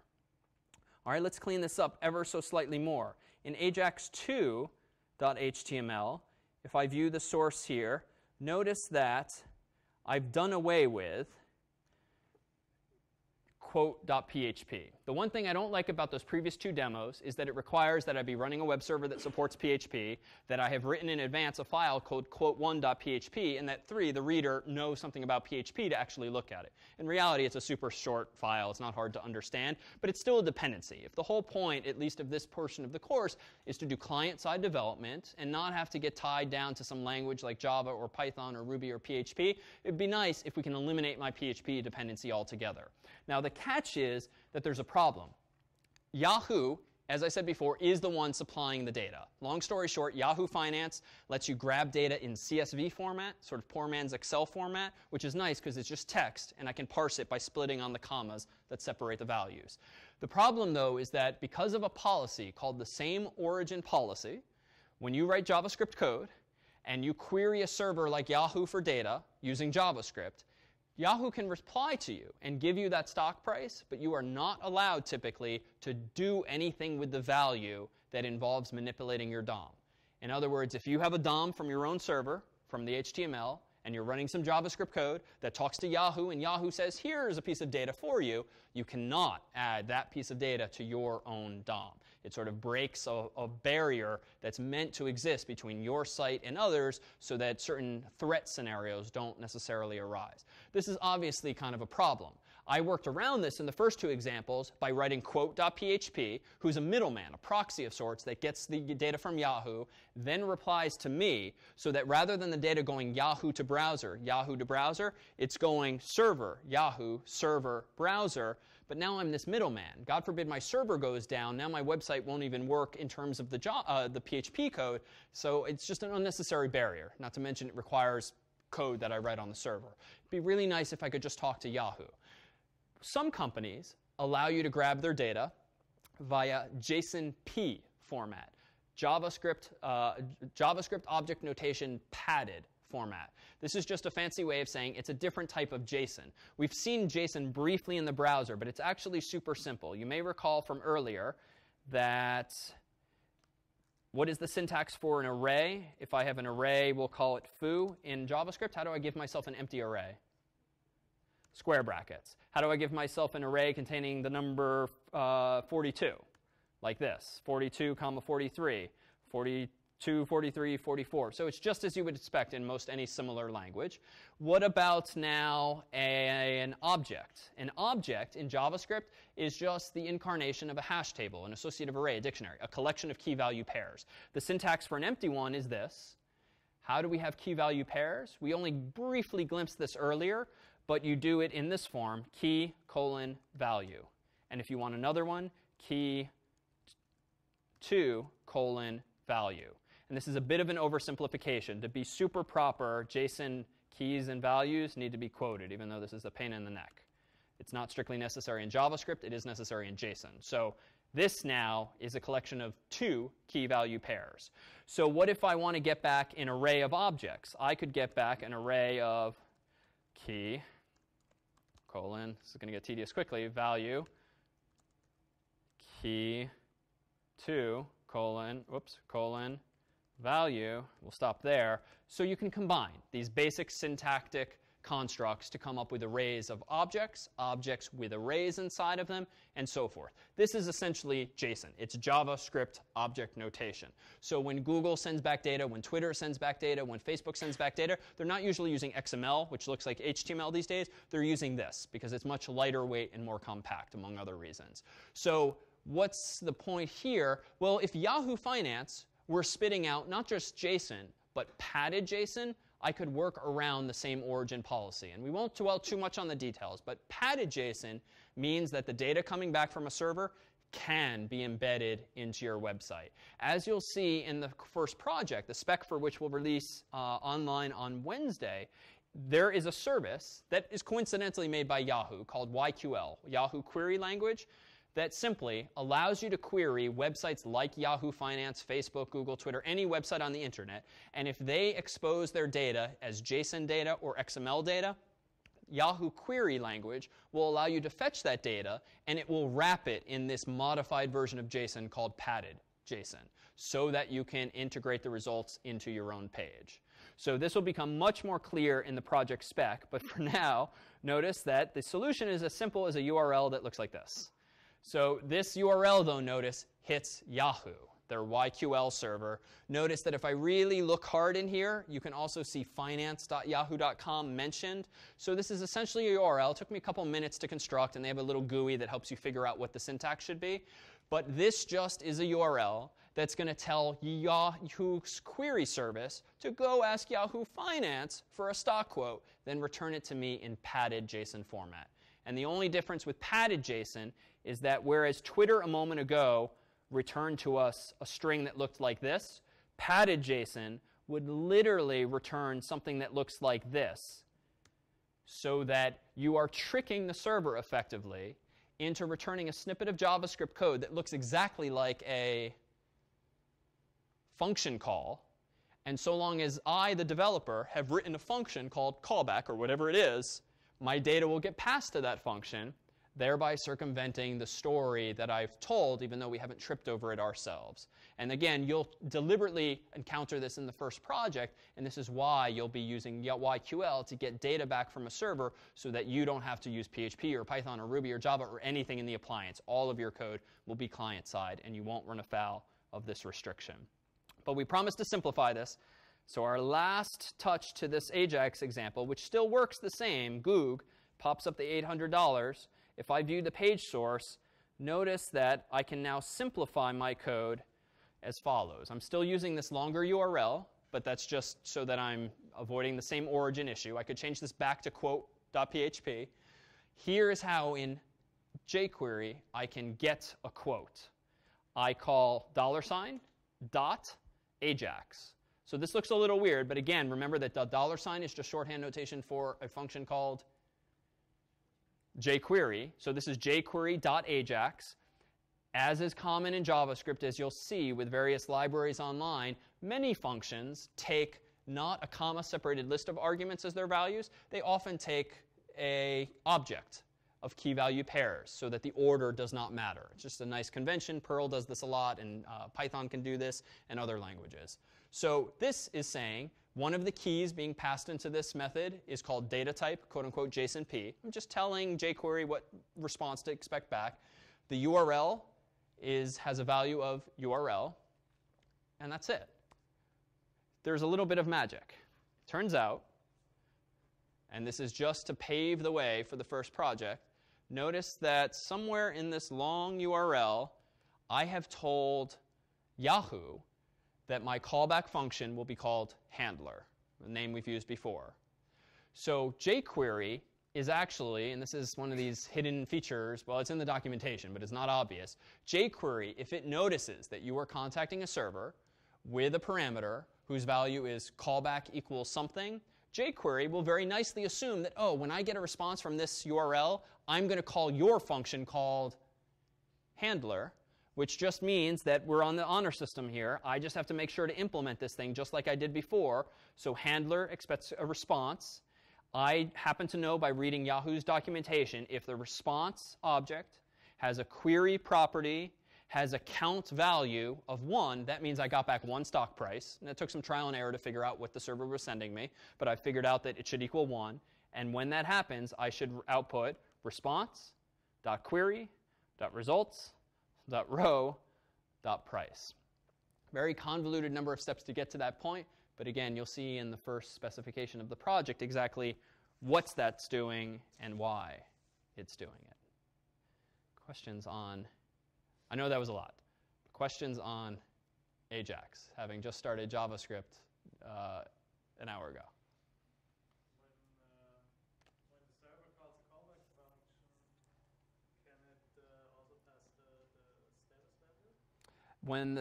value? Yes, when the server calls the callback function, it passes in the response argument. Also tucked away in that response argument, which I didn't bother using this time, are the 200 and details like that. Because jQuery similarly checks those kinds of things for me, so I don't have to worry as much about it. All right, so that was jQuery. So that only leaves a semester of Objective-C. So Objective-C, as we will see, is much more mind-bending, at least at first for most people, than JavaScript. But rest assured that this coming week, on Wednesday, we'll have our first labs with RJ and Rob. It'll be an opportunity to dive in hands-on with some of this code. And some of you seem to be following along with some of it, but we'll look at other examples that apply these same concepts. And we'll also give you a tour of the first project, which will involve mashing together some location information, some weather, some news, some HTML, some JavaScript, and we'll leverage concepts like Ajax and the like, but won't necessarily go into as much detail as some of these things here. And you'll see the Spec 2 will hold your hand through a tour of some of these concepts and technologies that might be unfamiliar. And 2 weeks hence, in the Lab 2, we'll also offer another opportunity to explore that material and specifically explore the project, for which there are roughly 2-week deadlines, as you can see in the course's syllabus, which is at cs76.net. But very quickly, will we transition to Objective-C. So what we'll do next Monday when we return for lecture, and I unfortunately have to be at a conference, Rob will be leading us on Monday, we'll be diving into Objective-C itself. For those unfamiliar, Objective-C is a superset of C. For those unfamiliar with C, we will give you a crash course on Monday in C, and everything you need to know about memory management and pointers and the syntax thereof, so that we can focus really on the OO features of Objective-C, and then transition toward the end of next week, or rather the start of week 3, to the iOS SDK, Software Development Kit. And even though next week we'll spend some of our time in Xcode and or at the command line, ultimately we'll spend most of the semester in a tool that looks like this. I've opened up most of the panels for this particular screenshot, but Xcode, which is Apple's integrated development environment, similar in spirit to NetBeans or IDE or similar tools, if you're familiar, is kind of designed to make programming fun and look like iTunes, such that once you write your program, all you do is hit play and everything just works nicely in the simulator, or if you connect a USB cable, it will burn the software onto your device if you so choose. But through this environment, we'll use Objective-C. We'll use a tool called Interface Builder that allows you to construct fairly simple but fairly quickly user interfaces that are very similar in spirit to iOS 6's paradigm. You'll be then able to compile and run them in the simulator, or if you have a device, again, we'll set you up with that. A word on iOS 7. The tragedy of a summer course and the tragedy of WWDC, which is Apple's conference, which always happens like 2 weeks before the semester begins, is that they always start to they announce that things are changing, and then they actually change like 2 months later. So we're in this sort of weird limbo state. But thankfully, there's nothing. Most of the changes in iOS 7 are aesthetic so far as we would be concerned for a class like this. Underneath the hood, there's new functionality, there's some new methods, there's some new constants and the like, but nothing that will fundamentally change any of the things we do over the next 6 to 7 weeks. So you can rest assured legitimately with this transition to iOS 6 and 7 that everything we explore will continue to apply. That wasn't the case from iOS 5 to 6, where some fundamental aspects of Objective-C itself were altered. So if you're a bit worried about that, rest assured that we'll be okay. And the transition to iOS 7 should be a fairly smooth one for you if you take things further. Beyond that, we will ultimately start in a couple weeks' time with the simplest of Hello World applications, and then go much, much beyond that. That's it for tonight. I'll stick around for questions with Rob or RJ. Otherwise, we will see you on Wednesday across the hall in B108. See you then.